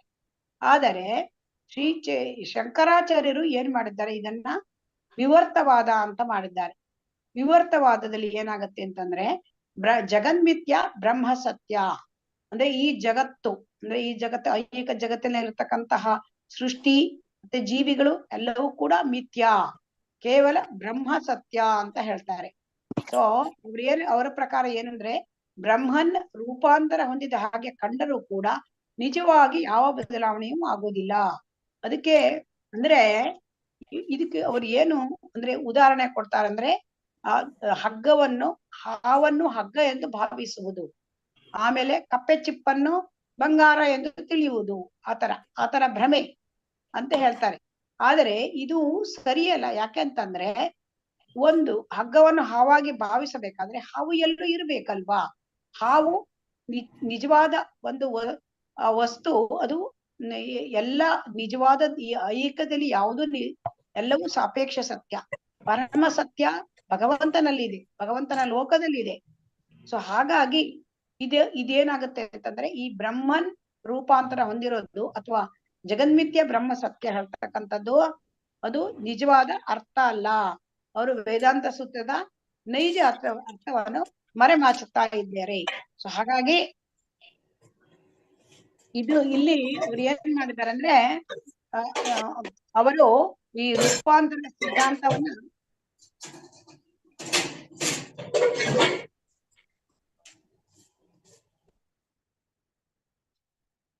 ಕೃಷ್ಣ ಮ್ಯೂಟ್ ಮಾಡದೇ ಇದ್ರೆ ಏನಾಗಿರುತ್ತೆ, ಅಲ್ಲಿಂದ ಸೌಂಡ್ ಬಂದ್ಬಿಡುತ್ತೆ. ಎಲ್ಲರಿಗೂ ಯಾರ್ದಾದ್ರೂ ಸ್ವಲ್ಪ ಪ್ರಾಬ್ಲಮ್ ಇರುತ್ತೆ, ಸೌಂಡ್ ಬಂದ್ಬಿಡುತ್ತೆ. ಅದಕ್ಕೆ ಎಲ್ಲರೂ ಮ್ಯೂಟ್ ಆಗೇ ಇರಿ. ಹರೇ ಕೃಷ್ಣ. ಸೊ ಹಾಗಾಗಿ ಇಲ್ಲಿ ಏನ್ ಮಾಡಿದ್ರು ಶ್ರೀ ಶಂಕರಾಚಾರ್ಯರು ರೂಪಾಂತರ ಸಿದ್ಧಾಂತವನ್ನ ಪ್ರತಿಪಾದಿಸ್ಲಿಕ್ಕೆ ಅವರು ಕೃತ್ರಿಮವಾಗಿ ಪ್ರಯತ್ನ ಮಾಡಿದ್ರು. ಮತ್ತೆ ಅಲ್ಲಿ ವ್ಯಾಸರು ಅವರು ತಪ್ಪಾಗಿ ಗ್ರಹಿಸ್ಕೊಂಡಿದ್ದಾರೆ ಹೇಳಿ ಶಂಕರಾಚಾರ್ಯರು ತುಂಬಾ ಇದನ್ನ ಅವ್ರ ಈ ತರ ಅಂದ್ರೆ ವೇದವ್ಯಾಸರಿಗೆ ತಪ್ಪು ಗ್ರಹಿಕೆ ಮಾಡಿದ್ದಾರೆ ಅಂತ ರೀತಿ ಆಪಾದನೆ ಹೊರಿಸಿದ ಹಾಗಿದೆ. ಸೊ ಆದರೆ ಎಲ್ಲಾ ಪುರಾಣಗಳಲ್ಲಿ ಮತ್ತು ವೈದಿಕ ಸಾಹಿತ್ಯಗಳಲ್ಲಿ ಏನ್ ಹೇಳ್ತಾರೆ ಅಂತಂದ್ರೆ ಪರಮಪ್ರಭು ಎಲ್ಲಾ ಶಕ್ತಿಗಳು ವೈವಿಧ್ಯಗಳ ಕೇಂದ್ರ ಬಿಂದು, ಅಂದ್ರೆ ತುಂಬಾ ಅನೇಕ ಶಕ್ತಿಗಳು ಭಗವಂತನಿಗಿದೆ. ಸೊ ಹಾಗಾಗಿ ಇದು ಐಕ ಅವನ ಶಕ್ತಿ ರೂಪಾಂತರ ಹೊಂದಿ ಐಕ ಸೃಷ್ಟಿಯಾಗಿದೆ ಅಂತ ಹೇಳ್ತಾರೆ. ಸೊ ಇಲ್ಲಿ ಮಾಯಾವಾದಿ ದಾರ್ಶನಿಕರು ಏನ್ ಮಾಡ್ತಾರೆ, ಈ ರೀತಿಯ ಒಂದು ಆಧ್ಯಾತ್ಮಿಕ ಶಕ್ತಿಯ ವಿವಿಧತೆ, ಇದು ಆಧ್ಯಾತ್ಮಿಕ ಶಕ್ತಿ ಅಂದ್ರೆ ಭಗವಂತನ ಆಧ್ಯಾತ್ಮಿಕ ಶಕ್ತಿ ಅದು ತುಂಬಾ ಇದೆ, ಅನೇಕ ಇದೆ, ಇದನ್ನ ಅವರು ಅರ್ಥ ಮಾಡ್ಕೊಳ್ಳೋದಿಲ್ಲ. ಸೊ ಹಾಗಾಗಿ ಅವ್ರೇನ್ ತಿಳ್ಕೊತಾರೆ ಅಂದ್ರೆ ಆಧ್ಯಾತ್ಮಿಕದಲ್ಲಿ ವೈವಿಧ್ಯ ಮತ್ತೆ ಐಕ್ಯದಲ್ಲಿ ವೈವಿಧ್ಯ ಎರಡು ಬೇರೆ ಅಲ್ಲ, ಎರಡು ಒಂದೇ ಅಂತ ಹೇಳ್ಬಿಡ್ತಾರೆ. ಮತ್ತು ಭಗವಂತ ರೂಪ ಇಲ್ಲ, ಅವನು ಇಲ್ಲಿ ಅವನಿಗೆ ದೇವರಿಗೆ ಇಲ್ಲಿ ಐಕ್ಯಕ್ಕೆ ಬಂದು ಅವನು ಐಕ್ಯದಿಂದ ರೂಪ ತಗೊಳ್ತಾನೆ ಅಂತ ಹೇಳಿ ಹೇಳ್ತಾರೆ. ಅದಕ್ಕೆ ಅವರು ಏನ್ ಹೇಳ್ತಾರೆ, ಆ ಭಗವಂತನ ಆಧ್ಯಾತ್ಮಿಕ ಕಾರ್ಯ ಅವರಿಗೆ ಅರ್ಥ ಆಗಲ್ಲ. ಸೊ ಹಾಗಾಗಿ ಅವರು ಈ ಭಗವಂತ ಐಕ್ಯ ಜಗತ್ತಿನ ಅವನು ಐಕ್ಯ ಜಗತ್ತಿನಿಂದ ರೂಪ ಪಡ್ಕೊಂಡು ಐಕ್ಯ ಜಗತ್ತಿನ ಫಲ ಅಂತ ಹೇಳ್ತಾರೆ. ಸೊ ಹಾಗಾಗಿ ಇದು ಬಹುದೊಡ್ಡ ಅಪರಾಧ. ಸೊ ಅದರಿಂದ ಇಲ್ಲಿ ಚೈತನ್ಯ ಪ್ರಭುಗಳು ಮಹಾಪ್ರಭುಗಳು ಏನ್ ಹೇಳ್ತಾರೆ, ಸಚ್ಚಿದಾನಂದ ವಿಗ್ರಹ ಭಗವಂತ, ಅವನಿಗೆ ಶಾಶ್ವತ ರೂಪ ಇದೆ, ಅವನು ಜ್ಞಾನಾನಂದಕರವಾದ ರೂಪ. ಮತ್ತು ಸದಾಕಾಲ ಅವನು ಏನ್ ಮಾಡ್ತಾನೆ, ಕೃಷ್ಣ ಆ ಆಧ್ಯಾತ್ಮಿಕ ಲೋಕದಲ್ಲಿ ಅನೇಕ ರೀತಿಯ ಲೀಲೆಗಳಲ್ಲಿ ತೊಡಗಿರ್ತಾನೆ. ಯಾವಾಗ್ಲೂ ಸಂತೋಷದಿಂದ ಅವನು ಆನಂದದಾಯಕವಾಗಿ ಇದ್ದು ಲೀಲೆಗಳಲ್ಲಿ ತೊಡಗಿರ್ತಾನೆ ಅಂತ ಚೈತನ್ಯ ಮಹಾಪ್ರಭುಗಳು ಪ್ರತಿಪಾದಿಸಿದರು. ಈ ರೀತಿ ಹೇಳಿದಾಗ ಚೈತನ್ಯ ಮಹಾಪ್ರಭುಗಳು ಅವಾಗ ಏನಾಯ್ತು ಅಂತಂದ್ರೆ, ಮಾಯಾವಾದಿ ಸನ್ಯಾಸಿಗಳ ಪೈಕಿ ಪ್ರಕಾಶಾನಂದ ಸರಸ್ವತಿ ಅವರ ಪ್ರಮುಖ ಶಿಷ್ಯ ಒಬ್ರು ಆಮೇಲೆ ಅವ್ರು ಏನ್ ಹೇಳಿದ್ರು ಅಂತಂದ್ರೆ, ಭಗವಾನ್ ಚೈತನ್ಯರ ವಿವರಣೆಗಳನ್ನ ಅವರು ಕ್ರೋಢೀಕರಿಸಿದ್ರು, ಅಂದ್ರೆ ಸಂಬರಿ ಮಾಡಿದ್ರು.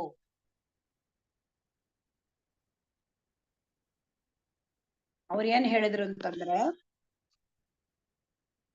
ಈಗ ನಾವೀಗ ಏನು ಮಾಯಾವಾದಿಗಳು ಆಧ್ಯಾತ್ಮಿಕ ಸಾಕ್ಷಾತ್ಕಾರ ಮಾರ್ಗ ನಾವು ಬಿಟ್ಟೇ ಬಿಟ್ಟಿದ್ದೇವೆ, ನಾವೆಲ್ಲ ಅಂದ್ರೆ ಈ ಹುಚ್ಚು ಮಾತಿನಲ್ಲಿ ನಾವು ತೊಡಗಿದ್ದೇವೆ, ನಮಗೆ ನಿಜವಾಗೂ ಇದು ಮಾಯಾವಾದಿ ಇದು ಕೇವಲ ನಿರರ್ಥಕ ಮಾತುಗಳಲ್ಲಿ ಮಗ್ನರಾಗಿದ್ದಾರೆ.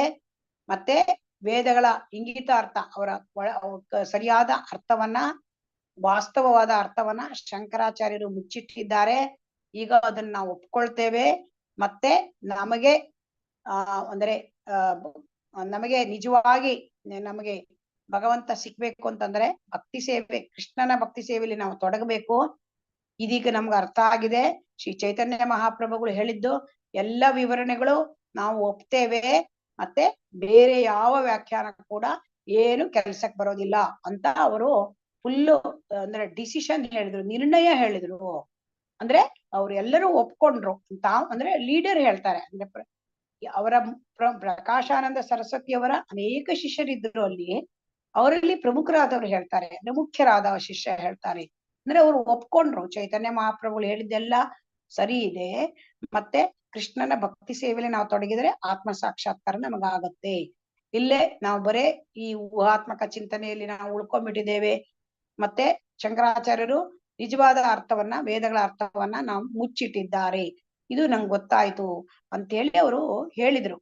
ಈಗ ಹಾಗೆ ಹೇಳ್ಕೊಂಡು ಅವ್ರು ಏನ್ ಮಾಡಿದ್ರು ಅಂತಂದ್ರೆ, ಆ ಶಿಷ್ಯ ಅಂದ್ರೆ ಪ್ರಕಾಶಾನಂದರ ಪ್ರಮುಖ ಶಿಷ್ಯ ಆಮೇಲೆ ಇಷ್ಟು ಹೇಳಿದ್ಮೇಲೆ ಅವರು ಹರೇ ಕೃಷ್ಣ ಕೃಷ್ಣ ಕೃಷ್ಣ ಹರೇ ಹರೇ, ಹರೇ ರಾಮ ಹರೇ ರಾಮ ರಾಮ ರಾಮ ಹರೇ ಹರೇ ಎಂದು ಸಂಕೀರ್ತನೆ ಮಾಡ್ಲಿಕ್ಕೆ ಪ್ರಾರಂಭ ಮಾಡಿದ್ರು. ಹರೇ ಕೃಷ್ಣ, ಇದು ತುಂಬಾ ಆಶ್ಚರ್ಯ ಅಲ್ವಾ? ಹರೇ ಕೃಷ್ಣ. ಹೌದು ಮಾತಾಜಿ. ಇಷ್ಟು ಹೇಳಿ ಅವ್ರು ಸಂಕೀರ್ತನೆ ಮಾಡ್ಲಿಕ್ಕೆ ಶುರು ಮಾಡಿದ್ರು. ಅಂದ್ರೆ ಅವರು ವೈಷ್ಣವರಾಗಿ ಪರಿವರ್ತನೆ ಹೊಂದಿದ್ರು. ಸೊ ಇದನ್ನ ಸಂಕೀರ್ತನೆ ಮಾಡ್ಲಿಕ್ಕೆ ಜೋರಾಗಿ ಶುರು ಮಾಡಿದ್ರಂತೆ ಅವರು ಪ್ರಮುಖರಾದ ಶಿಷ್ಯರು. ಒಬ್ಬರು ಶಿಷ್ಯರು ಇದೆಲ್ಲ ಮಾತಾಡಿ ಹೇಳಿದ್ರು, ಸಂಕೀರ್ತನೆ ಮಾಡ್ಲಿಕ್ಕೆ ಪ್ರಾರಂಭ ಮಾಡಿದ್ರು. ಇದನ್ನು ಕಂಡ ಪ್ರಕಾಶಾನಂದ ಸರಸ್ವತಿಗಳು ಅವ್ರದ್ದು ಎಲ್ಲರಿಗೂ ಅವರು ಗುರುಗಳ ತರ ಅವರು. ಸೊ ಅವ್ರು ಏನ್ ಹೇಳಿದ್ರು, ಪ್ರಕಾಶಾನಂದ ಸರಸ್ವತಿಗಳು ಎದುರಿತ್ತು ಹೇಳಿದ್ರು. ಶಂಕರಾಚಾರ್ಯರ ತಪ್ಪನವರು ಒಪ್ಪಿಕೊಂಡ್ರು. ಯಾರು? ಪ್ರಕಾಶಾನಂದ ಸರಸ್ವತಿಗಳು ಕೂಡ ಒಪ್ಕೊಂಡ್ರು. ಅವ್ರೇನ್ ಹೇಳಿದ್ರು ಅಂದ್ರೆ, ಈ ಅದ್ವೈತ ಸಿದ್ಧಾಂತವನ್ನು ಸ್ಥಾಪಿಸಬೇಕಾಗಿ ವೇದಾಂತ ಸೂತ್ರಕ್ಕೆ ಬೇರೆಯದೇ ಆದ ವ್ಯಾಖ್ಯಾನವನ್ನ ಶಂಕರಾಚಾರ್ಯರು ಕೊಡಬೇಕಾಗಿತ್ತು. ಅದು ಬಿಟ್ರೆ ಅವರಿಗೆ ಗತಿಯೇ ಇರಲಿಲ್ಲ. ಸೊ ಹಾಗಾಗಿ ಈ ಶಂಕರಾಚಾರ್ಯರು ಹೇಳಿದ್ದನ್ನ ನಾವು ಒಪ್ಕೊಂಡ್ಬಿಟ್ರೆ ನಮ್ಗೆ ಆಧ್ಯಾತ್ಮಿಕ ಸಾಕ್ಷಾತ್ಕಾರದಲ್ಲಿ ಸರಿಯಾಗಿ ನಮ್ಗೆ ಮುಂದುವರಿಯಲಿಕ್ಕಾಗಲ್ಲ.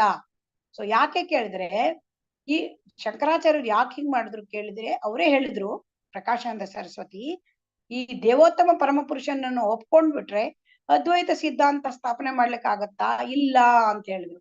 ನೋಡಿ, ಅದ್ವೈತ ಅಂದ್ರೆ ಏನು? ದೇವರು ಒಂದೇ ಮತ್ತೆ ಜೀವಿಗಳು ಒಂದೇ ಅಂತ ಅರ್ಥ. ಅದ್ವೈತ ಅಂದ್ರೆ ಏನು? ಪರಮಾತ್ಮನು ಒಂದೇ, ಜೀವಾತ್ಮನು ಒಂದೇ ಅಂತ. ಸೊ ಭಗವಂತ ಅಂತ ಬೇರೆ ಅಂತ ಇದ್ರೆ ಜೀವಿಗಳು ಅದೇ ಆಗ್ಲಿಕ್ಕೆ ಸಾಧ್ಯ ಇಲ್ಲ. ಸೊ ಅದಕ್ಕಾಗಿ ಶಂಕರಾಚಾರ್ಯರು ಹೀಗ್ ಮಾಡಿದ್ದಾರೆ. ಶಂಕರಾಚಾರ್ಯರು ಗ್ರಾಮ್ಯ ಪಾಂಡಿತ್ಯದ ನೆರವಿನಿಂದ ವೇದಾಂತ ಸೂತ್ರದ ನಿಜವಾದ ಅರ್ಥವನ್ನು ಅವರು ಮರೆಮಾಚಿದ್ದಾರೆ, ಮರೆಮಾಚಲಿಕ್ಕೆ ಬಹಳ ಪ್ರಯತ್ನ ಮಾಡಿದ್ದಾರೆ ಅಂತ ಹೇಳಿದ್ರು. ಅದೇ ತರ ಶಂಕರಾಚಾರ್ಯರು ಒಬ್ಬರೇ ಅಲ್ಲ, ಬೇರೆ ಬೇರೆ ಅನೇಕ ಜನ ಕೂಡ ತಮ್ಮ ತಮ್ಮ ಅಭಿಪ್ರಾಯಗಳನ್ನೆಲ್ಲ ಹೇಳಲಿಕ್ಕೆ ಹೋಗಿದ್ದಾರೆ ವೇದಾಂತ ಸೂತ್ರದ ಮೇಲೆ.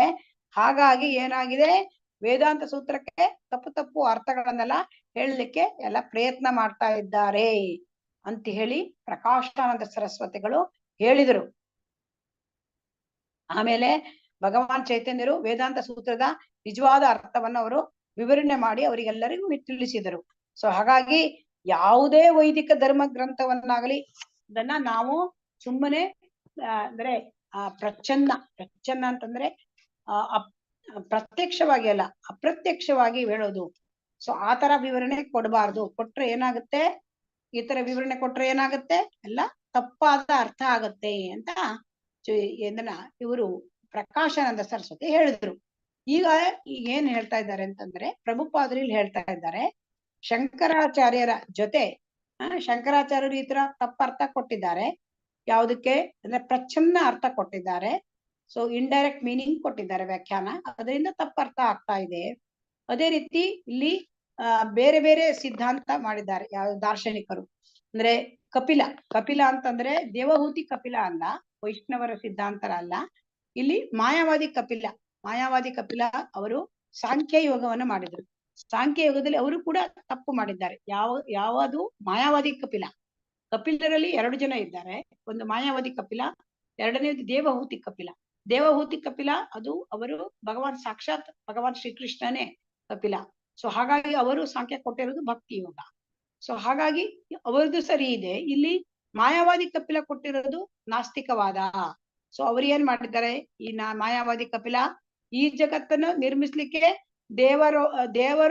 ದೇವರೊಬ್ಬರು ಇರಲಿಲ್ಲ ಅಂತ ಹೇಳ್ತಾರೆ. ಈ ಜಗತ್ತನ್ನು ನಿರ್ಮಿಸಲು ದೇವರೊಬ್ಬರು ಇರಲಿಲ್ಲವೆಂದು ಸ್ಥಾಪಿಸಲು ಪ್ರಯತ್ನ ಮಾಡಿದ. ಅಂದ್ರೆ ಈ ಐಕ ಜಗತ್ತು ಅದು ಹೇಗೆ ತಯಾರಾಗಿದೆ ಅಂದ್ರೆ, ಈ ಎಲ್ಲ ಮೂಲ ಧಾತುಗಳ ಸಂಯೋಗದಿಂದ ಈ ಐಕ ಜಗತ್ತು ಸೃಷ್ಟಿಸಲ್ಪಟ್ಟು, ಈ ಐಕ ಜಗತ್ತನ್ನ ಸೃಷ್ಟಿ ಮಾಡ್ಲಿಕ್ಕೆ ದೇವರು ಯಾರು ಇಲ್ಲ ಅಂತ ಹೇಳಿದ್ರು ನಾಸ್ತಿಕ ಕಪಿಲ.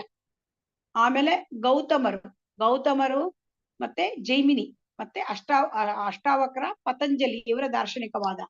ಅಂದ್ರೆ ಇಲ್ಲಿ ಇವರು ಜೈಮಿನಿ ಏನ್ ಹೇಳ್ತಾರೆ ಅಂತಂದ್ರೆ, ಅವರು ಕರ್ಮ ಮೀಮಾಂಸಾ ಥಿಯರಿ ಹೇಳ್ತಾರೆ. ಕರ್ಮ ಮೀಮಾಂಸಾ ಥಿಯರಿ ಅಂತಂದ್ರೆ ಅಲ್ಲಿ ಏನಾಗತ್ತೆ ಅವ್ರು ಹೇಳೋದು ಅಂದ್ರೆ, ಒಬ್ಬನು ಕಾಮ್ಯ ಕರ್ಮದಿಂದ ಅವನಿಗೆ ಈ ಎಲ್ಲಾ ರೀತಿಯ ಹಿಂದೆ ಮಾಡದೇ ಇರ್ತಕ್ಕಂಥ ಕಾಮ್ಯ ಕರ್ಮದಿಂದ ಒಬ್ಬನಿಗೆ ಏನಾಗತ್ತೆ, ಅವರ ತಂದೆ ತಾಯಿ ಅವರಿಂದ ಐಹಿಕ ಶರೀರ ಸಿಕ್ಕುತ್ತೆ.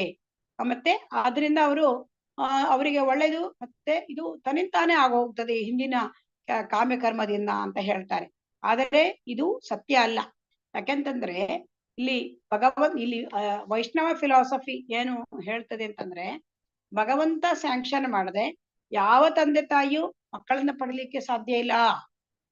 ಭಗವಂತ ಸ್ಯಾಂಕ್ಷನ್ ಮಾಡ್ಬೇಕು. ಹೇಗೆ ಅಂದ್ರೆ, ಯಾವುದೇ ಜೀವಿಯ ಕಾಮ್ಯ ಕರ್ಮದಿಂದ ಅವನಿಗೆ ಅವನು ಯಾವ ತರ ಕಾಮ್ಯ ಕರ್ಮ ಮಾಡಿದಾನೆ ಅದರ ಪ್ರಕಾರ ತಂದೆಯ ವೀರ್ಯದಲ್ಲಿ ಅವನು ಇಡಿಸಲ್ಪಡುತ್ತಾನೆ, ಮತ್ತು ತಂದೆ ಅದನ್ನು ತಾಯಿಯ ಗರ್ಭದಲ್ಲಿ ಇರಿಸುತ್ತಾರೆ.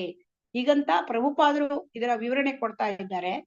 ಯಥಾ ಯೋನಿ ಯಥಾ ಬೀಜ ಅಂದ್ರೆ, ತಂದೆ ತಾಯಿಯ ಶರೀರದ ಪ್ರಕಾರ ಜೀವಾತ್ಮನು ಶರೀರವನ್ನ ಪಡ್ಕೊಳ್ತಾನೆ ಮತ್ತು ದುಃಖ ಅಥವಾ ಸುಖ ಅನುಭವಿಸ್ಲಿಕ್ಕೆ ಹುಟ್ಟುತ್ತಾನೆ ಅಂತ ಹೇಳ್ತಾರೆ. ಹಾಗಾಗಿ ಭಗವಂತನೇ ಎಲ್ಲದಕ್ಕೂ ಕಾರಣ. ಇದು ವೈಷ್ಣವ ಸಿದ್ಧಾಂತ. ಆದರೆ ಕರ್ಮ ಮೀಮಾಂಸಾ ಥಿಯರಿಲಿ ಅದು ನಾಸ್ತಿಕವಾದ. ಅಲ್ಲಿ ಅವ್ರು ಏನ್ ಹೇಳ್ತಾರೆ, ಕರ್ಮ ಮೀಮಾಂಸದಲ್ಲಿ ಜೈಮಿನಿ ಇದು ಹಿಂದಿನ ಕೆಲಸದ ಕಾಮ್ಯಕರ್ಮ ಪ್ರಕಾರ ಆಟೋಮೆಟಿಕ್ ಆಗಿ ಅವ್ರಿಗೆ ಬರ್ತದೆ, ಇಲ್ಲಿ ದೇವರು ಏನು ಇಲ್ಲ ಅಂತ ಹೇಳ್ತಾರೆ. ಆಮೇಲೆ ಆಮೇಲೆ ಕಪಿಲ ಆಯ್ತು, ಜೈಮಿನಿ ಆಯ್ತು. ಗೌತಮರು ತರ್ಕಶಾಸ್ತ್ರ. ಸೊ ಹಾಗಾಗಿ ಕಣಾದರು ಅಂತ ಬಂದ್ರು. ಕಣಾದರು ಕೂಡ ಅವರು ಐಹಿಕ ಸಿದ್ಧಾಂತವನ್ನೇ ಸ್ಥಾಪಿಸ್ಲಿಕ್ಕೆ ಪ್ರಯತ್ನ ಮಾಡಿದ್ದಾರೆ. ಅವ್ರು ಏನ್ ಹೇಳ್ತಾರೆ ಅಂದ್ರೆ ಈ ಗೌತಮ ಮತ್ತು ಕಣಾದರು ಈ ಐಹಿಕ ಸಿದ್ಧಾಂತವನ್ನೇ ವಾದ ಮಾಡ್ತಾರೆ. ಅಂದ್ರೆ ನಾಸ್ತಿಕವಾದ, ಅಣುಶಕ್ತಿಯ ಈ ಜಗತ್ ಸೃಷ್ಟಿಗೆ ಮೂಲ ಅಂತ ಪ್ರತಿಪಾದಿಸಲು ಬಹಳ ಪ್ರಯತ್ನ ಮಾಡಿದ್ದಾರೆ. ಆಮೇಲೆ ಅಷ್ಟಾವಕ್ರನಂತವರು ನಿರಾಕಾರವಾದಿ. ಸೊ ನಿರಾಕಾರವಾದವನ್ನ ಅವರು ಮಾಡಿದ್ದಾರೆ. ಅಷ್ಟಾವಕ್ರ ಅಂದ್ರೆ ಅಷ್ಟಾವಕ್ರ ಮತ್ತು ಜನಕ ಮಹಾರಾಜ ಅವರ ನಡುವೆ ಸಂವಾದ ಇದೆ, ಯಾರಿಗಾದ್ರೂ ಬೇಕಾದ್ರೆ ಓದ್ಬೋದು ಡೀಟೇಲ್ಸ್. ಮತ್ತೆ ಪತಂಜಲಿ ಅವರು ಪತಂಜಲಿಯ ಯೋಗ ಸೂತ್ರ ಮಾಡಿದ್ದಾರೆ. ಈ ಪತಂಜಲಿಯ ಯೋಗ ಸೂತ್ರದಲ್ಲಿ ಕೂಡ ಕಾಲ್ಪನಿಕ ಅವರು ಏನ್ ಮಾಡಿದ್ದಾರೆ ಅಂದ್ರೆ ಯೋಗ ಪದ್ಧತಿಯ ವಿಚಾರದಲ್ಲಿ ಪ್ರಮಾಣಭೂತರು ಅವರು. ಪತಂಜಲಿಯವರು ಪರಮ ಪ್ರಭುವಿನ ಕಾಲ್ಪನಿಕ ಚಿತ್ರವನ್ನು ಅವರು ಹುಟ್ಟು ಹಾಕಲು ಪ್ರಯತ್ನ ಮಾಡಿದ್ದಾರೆ. ನೋಡಿ, ಅವರು ಕೂಡ ಇಮ್ಯಾಜಿನೇಷನ್ ತರ ಮಾಡಿದ್ದಾರಂತೆ.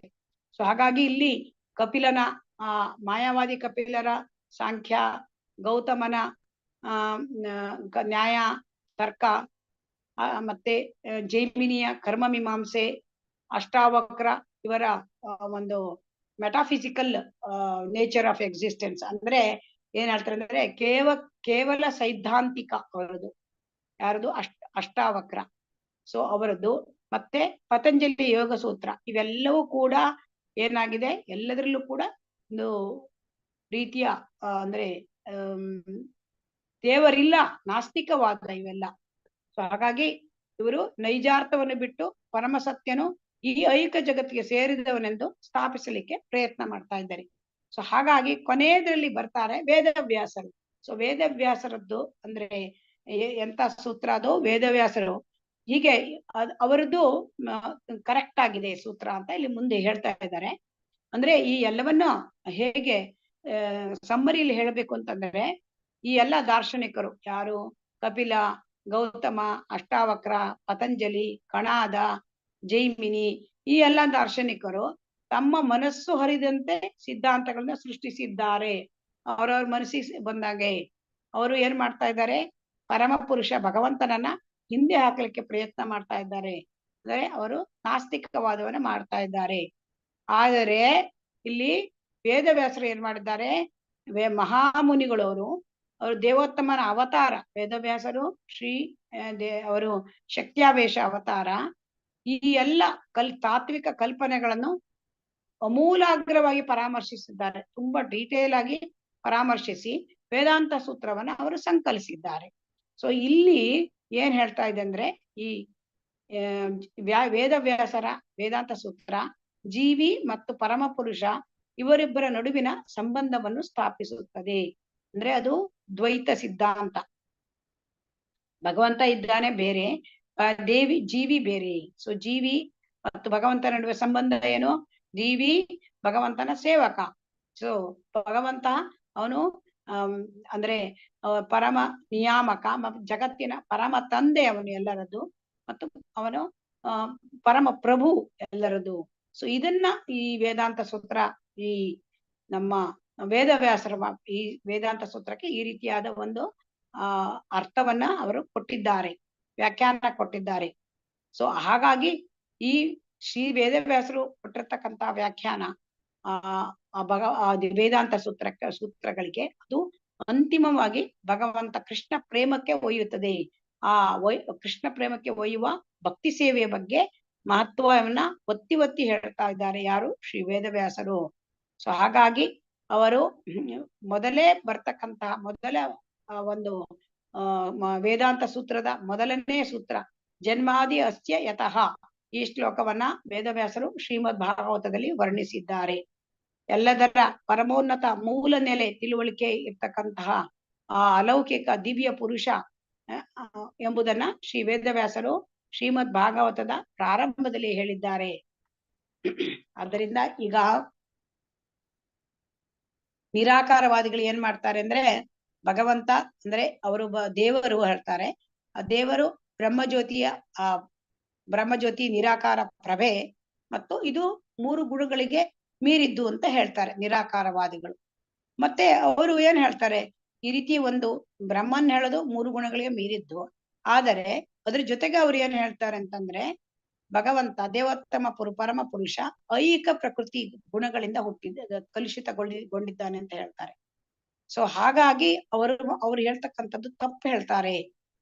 ದೇವೋತ್ತಮ ಪರಮ ಪುರುಷ ಐಕ ಗುಣಕ್ಕೆ ಬರ್ಲಿಕ್ಕೆ ಹೇಗೆ ಸಾಧ್ಯ? ನಾವು ಭಗವದ್ಗೀತೆಯಲ್ಲಿ ನೋಡಿದ್ದೇವೆ, ದೈವಿ ಹೇಷ ಗುಣಮಯಿ ಮಮ ಮಾಯಾ ದುರತ್ಯಯ ಮಾಮೇವಯ ಪ್ರಪದ್ಯಂತೆ ಮಾಯಾಮೇತಾಂ ತರಂತಿತಿ. ಸೊ ಹಾಗಾಗಿ ಇದು ನಿರಾಕಾರವಾದಿಗಳು ಹೇಳ್ತಕ್ಕಂಥದ್ದು ತಪ್ಪಿದೆ ಅಂತ ಇಲ್ಲಿ ನಮಗೆ ಅರ್ಥ ಆಗ್ತದೆ. ಅಷ್ಟೇ ಅಲ್ಲ, ಅವನ ಅಸಂಖ್ಯಾತ ಪಾರಮಾರ್ಥಿಕ ಗುಣಶಕ್ತಿಗಳು ಇವೆ ಎಂದು ವೇದಾಂತ ಸೂತ್ರ ಹೇಳ್ತದೆ. ವೇದಾಂತ ಸೂತ್ರ ಏನ್ ಹೇಳ್ತದೆ? ದೇವೋತ್ತಮ ಪರಮ ಪುರುಷ ಅವನು 3 ಗುಣಗಳಿಗೆ ಅತೀತ, ಅವನಿಗೆ ಅನೇಕ ಆಧ್ಯಾತ್ಮಿಕ ಶಕ್ತಿಗಳಿವೆ. ಸೊ ಹಾಗಾಗಿ ಇದನ್ನೆಲ್ಲ ವೇದಾಂತ ಸೂತ್ರ ಹೇಳುತ್ತೆ. ಅಂದ್ರೆ ನಿರಾಕಾರವಾದಿಗಳು ಏನ್ ಹೇಳ್ತಾರೆ?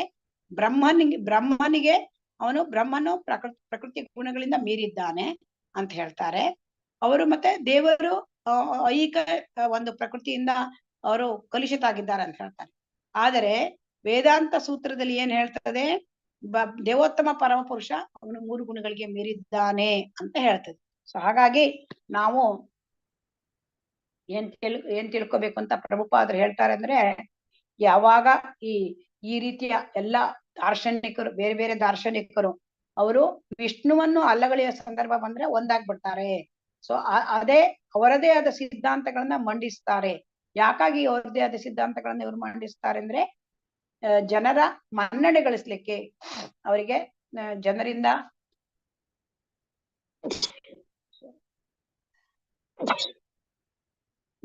ಅವರಿಗೆ ಒಂದು ರೀತಿಯ ಪುರಸ್ಕಾರ ಸಿಗ್ಬೇಕು, ನೇಮಿಗಾಗಿ ಮಾಡ್ತಾರೆ. ಅದೇ ಜನ ಏನ್ ಮಾಡ್ತಾರೆ?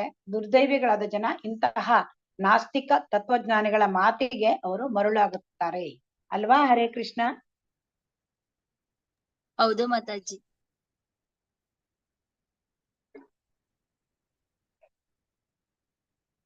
ಇಂತಹ ಜನ ನಾಸ್ತಿಕ ತತ್ವಜ್ಞಾನಿಗಳ ಮಾತಿಗೆ ಮರುಳಾದ್ರೆ ಅವರಿಗೆ ಭಗವಂತನ ನೈಜ ಗುಣವನ್ನು ಯಾವತ್ತೂ ಅರ್ಥ ಮಾಡ್ಕೊಳ್ಳಿಕ್ಕೆ ಸಾಧ್ಯ ಆಗೋದಿಲ್ಲ. ಸೊ ಅದಕ್ಕೆ ಇಲ್ಲಿ ಶ್ರೀಲ ಪ್ರಭುಪಾದರು ಏನ್ ಹೇಳ್ತಾರೆ? ಈ ರೀತಿಯ ಮಾಯವಾದ ಮತ್ತೆ ಅನೇಕ 6-7 ರೀತಿಯ ದಾರ್ಶನಿಕವಾದಿಗಳು, ಇದನ್ನೆಲ್ಲ ನಮಗೆ ಕನ್ಫ್ಯೂಷನ್ ಆಗ್ಬಿಡುತ್ತೆ. ಅದಕ್ಕೆ ನಾವು ಏನ್ ಮಾಡ್ಬೇಕು? ಶ್ರೀಮದ್ ಭಾಗವತದ ಪ್ರಕಾರ 12 ಮಂದಿ ಮಹಾಜನ ಇದ್ದಾರೆ.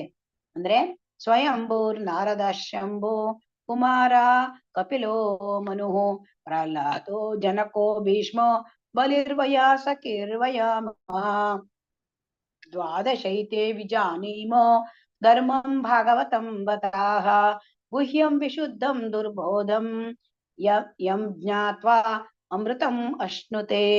ಅಂದ್ರೆ 12 ಜನ ಮಹಾಜನ ಇದ್ದಾರೆ. ಅವರು ಯಾರು ಅಂದ್ರೆ ಬ್ರಹ್ಮ, ಶಿವ, ನಾರದ, ವೈವಸ್ವತ ಮನು, ಕಪಿಲ ಅಂದ್ರೆ ಮೂಲ ಕಪಿಲ ಮಹಾಮುನಿ ದೇವಹೂತಿ ಕಪಿಲ, ಕುಮಾರರು ಪ್ರಹ್ಲಾದ, ಭೀಷ್ಮ, ಜನಕ, ಬಲಿ ಮಹಾರಾಜ, ಶುಕಮುನಿಗಳು ಮತ್ತು ಯಮರಾಜ. ಇವರು 12 ಜನ ಮಹಾಜನರು. ಅಂದ್ರೆ ಆ ಮಹಾಜನರು ಅಂದ್ರೆ ಅವರಿಗೆ ಭಗವಂತನ ಪ್ರತಿನಿಧಿಗಳು. ಅವರು ಅಂದ್ರೆ ಅವರು ಏನು ಅಂತಂದ್ರೆ ಧರ್ಮವನ್ನ ಅರಿತವರು, ಭಾಗವತ ಧರ್ಮವನ್ನ ಅರಿತವರು. ಅಂದ್ರೆ ಭಕ್ತಿ ಸೇವೆ ಹೇಳಿದನ ಅವ್ರಿಗೆ ಚೆನ್ನಾಗಿ ಗೊತ್ತಿದೆ ಭಗವಂತನ ಭಾಗವತ ಧರ್ಮ ಅಂದ್ರೆ ಏನು ಅಂತ. ಸೊ ಅದನ್ನ ಅವ್ರಿಗೆ ಹೇಳಿದಂತೆ ನಾವು ಕೇಳಬೇಕು ಅಂತ ಶ್ರೀಲ ಪ್ರಭುಪಾದರು ಹೇಳ್ತಾ ಇದ್ದಾರೆ. ಮಹಾಭಾರತವು ಹೇಳುವ ಪ್ರಕಾರ ಪರಮ ಸತ್ಯನ ವಿಚಾರವಾಗಿ ವಾದ ಹೂಡುವುದರಲ್ಲಿ ಅರ್ಥವಿಲ್ಲ. ಏಕೆಂದರೆ ಧರ್ಮ ಗ್ರಂಥಗಳ ಮತ್ತು ದಾರ್ಶನಿಕ ವ್ಯಾಖ್ಯಾನಗಳ ಸಂಖ್ಯೆ ದೊಡ್ಡದಿದೆ. ಬಹಳ ಧರ್ಮ ಗ್ರಂಥಗಳಿದೆ. ಬಹಳ ಜನ ಏನೇನೋ ತಮ್ಗೆ ಬಂದ ಹಾಗೆ ವ್ಯಾಖ್ಯಾನ ಮಾಡಿದ್ದಾರೆ ದಾರ್ಶನಿಕರು. ಒಬ್ಬ ದಾರ್ಶನಿಕ ಇನ್ನೊಬ್ಬ ತತ್ವಜ್ಞಾನಿ ಅವನನ್ನು ಒಪ್ಪೋದಿಲ್ಲ. ಸೊ ಒಬ್ಬವನ್ ತಂದೆ ಸರಿ ಹೇಳ್ತಾನೆ ಪ್ರತಿಯೊಬ್ರು. ಸೊ ಹಾಗಾಗಿ ಪ್ರತಿಯೊಬ್ಬನು ತನ್ನ ಸಿದ್ಧಾಂತವನ್ನ ಸರಿ ಅಂತ ಹೇಳ್ತಾನೆ, ಇತರರದ್ದು ಅವನು ನಿರಾಕರಿಸ್ತಾನೆ ಅಲ್ವಾ? ಹರೇ ಕೃಷ್ಣ. ಹೌದು ಮಾತಾಜಿ. ಈ ರೀತಿ ಇರುವಾಗ ಧಾರ್ಮಿಕ ತತ್ವಗಳನ್ನ ಯಾವುದನ್ನು ಒಪ್ಕೊಳ್ಳೋದು, ಇದನ್ನ ಯಾವುದನ್ನ ಸರಿ ಅಂತ ತಿಳ್ಕೊಳ್ಳೋದು ಅದು ಕಷ್ಟ ಅಲ್ವಾ?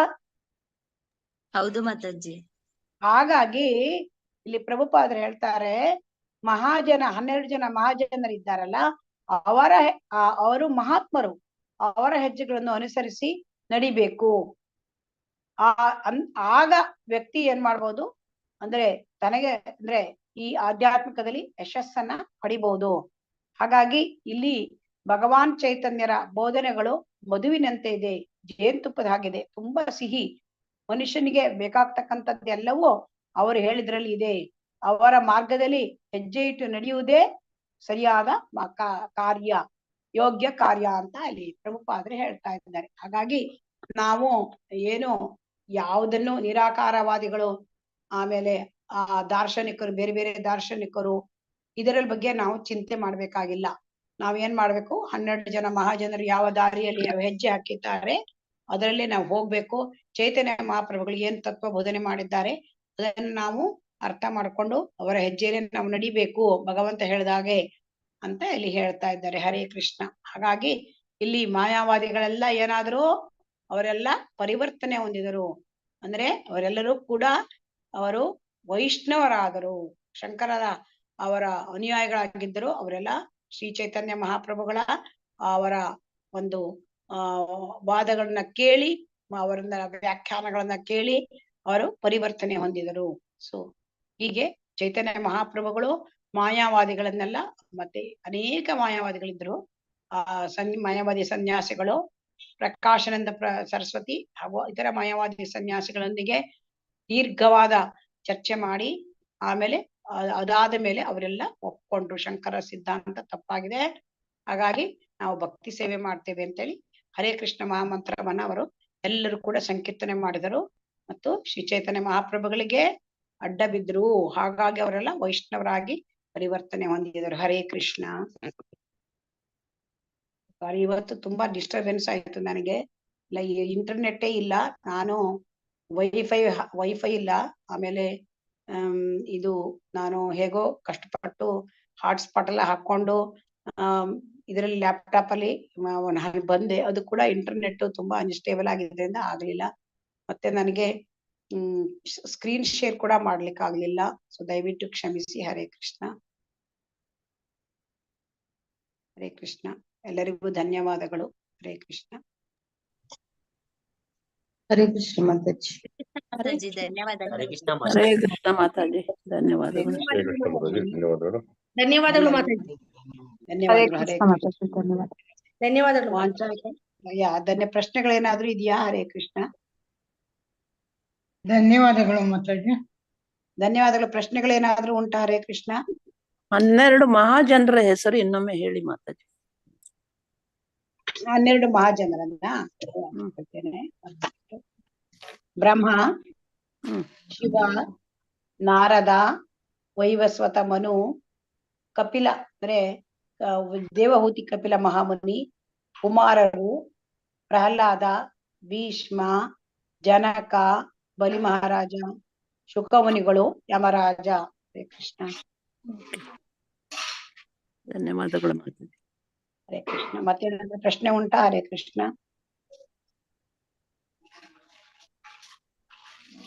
ವಾಂಛಾ ಕಲ್ಪತರುಭ್ಯಶ್ಚ ಕೃಪಾ ಸಿಂಧುಭ್ಯ ಏವ ಚ ಪತಿತಾನಾಂ ಪಾವನೇಭ್ಯೋ ವೈಷ್ಣವೇಭ್ಯೋ ನಮೋ ನಮಃ. ಹರೇ ಕೃಷ್ಣ. ಹರೇ ಕೃಷ್ಣ. ಕೃಷ್ಣ ಕೃಷ್ಣ ಹರೇ ಹರೇ, ಹರೇ ರಾಮ ರಾಮ ರಾಮ ಹರೇ ಹರೇ. ಹರೇ ಕೃಷ್ಣ. ಹರೇ ಕೃಷ್ಣ. ಕೃಷ್ಣ ಕೃಷ್ಣ ಹರೇ ಹರೇ, ಹರೇ ರಾಮ ರಾಮ ಹರೇ ಹರೇ. ಹರೇ ಕೃಷ್ಣ. ಹರೇ ಕೃಷ್ಣ. ಕೃಷ್ಣ ಕೃಷ್ಣ ಹರೇ ಹರೇ, ಹರೇ ರಾಮ ರಾಮ ಹರೇ ಹರೇ. ಶ್ರೀ ಶ್ರೀ ರಾಧಾ ಗೋವಿಂದ ಕಿ ಜೈ, ಶ್ರೀ ಶ್ರೀ ಗೌರನಿತಾಯ್ ಕಿ ಜೈ, ಶ್ರೀಲ ಪ್ರಭುಪಾದ ಕಿ ಜೈ. ಹರೇ ಕೃಷ್ಣ. ಎಲ್ಲರಿಗೂ ಧನ್ಯವಾದಗಳು. ಹರೇ ಕೃಷ್ಣ. ಧನ್ಯವಾದಗಳು ಮಾತಾಜಿ. ಹರೇ ಕೃಷ್ಣ ಮಾತಾಜಿ, ಧನ್ಯವಾದಗಳು. ಧನ್ಯವಾದಗಳು. ಹರೇ ಕೃಷ್ಣ. ಮಾತಾಜಿ, ಮಾತಾಜಿ, ಶಂಕರಾಚಾರ್ಯರು ಇಷ್ಟೆಲ್ಲಾ ಅವ್ರದ್ದು ಒಂದ್ ಸ್ವಲ್ಪ ತಪ್ಪು ಅಂತ ವಾದ ತಪ್ಪಿದ್ರು ಎಷ್ಟುಕೊಂಡು ಫಾಲೋ ಅಪ್ ಮಾಡ್ತಾರ ಮಾತಾಜಿ. ಹೇಳಿದೆ ನಿಮ್ಗೆ, ಅವರಿಗೆ ಗೊತ್ತಿಲ್ಲ. ಹರೇ ಕೃಷ್ಣ. ಇವರೆಲ್ಲ ಮಾಯಾವಾದಿಗಳೆಲ್ಲ ಪರಿವರ್ತನೆ ಆಗ್ಬಿಟ್ಟು ಅವರೆಲ್ಲ ವೈಷ್ಣವರಾದ್ರು. ಮತ್ತೆ ಇವ್ರೇನೋ ಗೊತ್ತಾಗ್ಲಾರ್ದಂಗ ಅದ್ರಲ್ಲೇ ಶಂಕರಾಚಾರ್ಯದೇ ವಾದ ಕರೆಕ್ಟ್ ಅಂತಂದು ಹೇಳ್ಕೊಂತ ಎಷ್ಟು ಅವ್ರ ಬಗ್ಗೆ ಎಷ್ಟು ಪ್ರಚಾರ ಮಾಡ್ತಾನೆ ಇದ್ರಲ್ಲ, ಅದೊಂದ್ ಸ್ವಲ್ಪ ಎಲ್ಲೋ ಅಂತ ಇದನ್ಸುತ್ತ. ಅದೇ ಅವ್ರಿಗೆ ಗೊತ್ತಿಲ್ಲ ಮಾತಾಜಿ, ಗೊತ್ತಿದ್ರೆ ಅವರು ಕೂಡ ಅವರಿಗೆ ಅವ್ರನ್ನೆಲ್ಲ ಪರಿವರ್ತನೆ ಮಾಡ್ಲಿಕ್ಕೆ ಭಗವಂತನಿಂದಲೇ ಸಾಧ್ಯ ಆಗ್ತಾ ಇದೆ ನೋಡಿ. ಚೈತನ್ಯ ಮಹಾಪ್ರಭುಗಳು ಸಾಕ್ಷಾತ್ ಕೃಷ್ಣ ಹಾಗೆ. ಅಲ್ಲ ಮತ್ತೆ ಈಗ್ಲೂ ಅದನ್ನೇ ಮಾಡ್ತಾರೆ ಮಾತಾಜಿ. ಶಂಕರಾಚಾರ್ಯ ಅಂತ ಎಷ್ಟು ಅದನ್ನೇ ನನಗೆ ಅರ್ಥ ಆಯ್ತು ಮಾತಾಜಿ, ನೀವ್ ಹೇಳಿ ನನಗೆ ಅರ್ಥ ಆಯ್ತು. ಅವರಿಗೆ ಪರಿವರ್ತನೆ ಮಾಡ್ಲಿಕ್ಕೆ ಆಗ್ತಾ ಇಲ್ಲ. ಅವ್ರು ಈಗ ಜನ ಅದನ್ನೇ ಫಾಲೋ ಮುಂದೆ ಹೋಗ್ತಾ ಇದ್ದಾರೆ ಅದೇ ತರದಲ್ಲಿ. ಆಶ್ಚರ್ಯ ಆಗುತ್ತೆ. ಹಾ, ಅಂದ್ರೆ ಅವರಿಗೆ ಇದನ್ನ ಅವರ ತಪ್ಪನ್ನ ತಿಳಿಸಿ ಅವರಿಗೆ ಹೇಳಿ ಅಷ್ಟು ಇದನ್ನ ಮಾಡ್ಲಿಕ್ಕೆ ಪರಿವರ್ತನೆ ಮಾಡ್ಲಿಕ್ಕೆ ಕೇಳುದಿಲ್ಲ ಅವರು ಅದನ್ನ. ಸೊ ಅವರಲ್ಲಿ ಡೀಪ್ ರೂಟೆಡ್ ಆಗಿದ್ದಾರೆ. ಸೊ ಹಾಗಾಗಿ ಅದನ್ನ ನಮ್ಗೆ ಏನ್ ಮಾಡ್ಲಿಕ್ಕೆ ಆಗಲ್ಲ. ಹರೇ ಕೃಷ್ಣ ಮಾತಾಜಿ. ಅವರಿಗೆ ಮತ್ತೊಮ್ಮೆ ಭಗವಂತನೇ ಬರ್ಬೇಕು. ಹರೇ ಕೃಷ್ಣ. ಎಲ್ಲರಿಗೂ ಧನ್ಯವಾದಗಳು. ಧನ್ಯವಾದಗಳು ಮಾತಾಜಿ. ಹರೇ ಕೃಷ್ಣ. ಧನ್ಯವಾದಗಳು.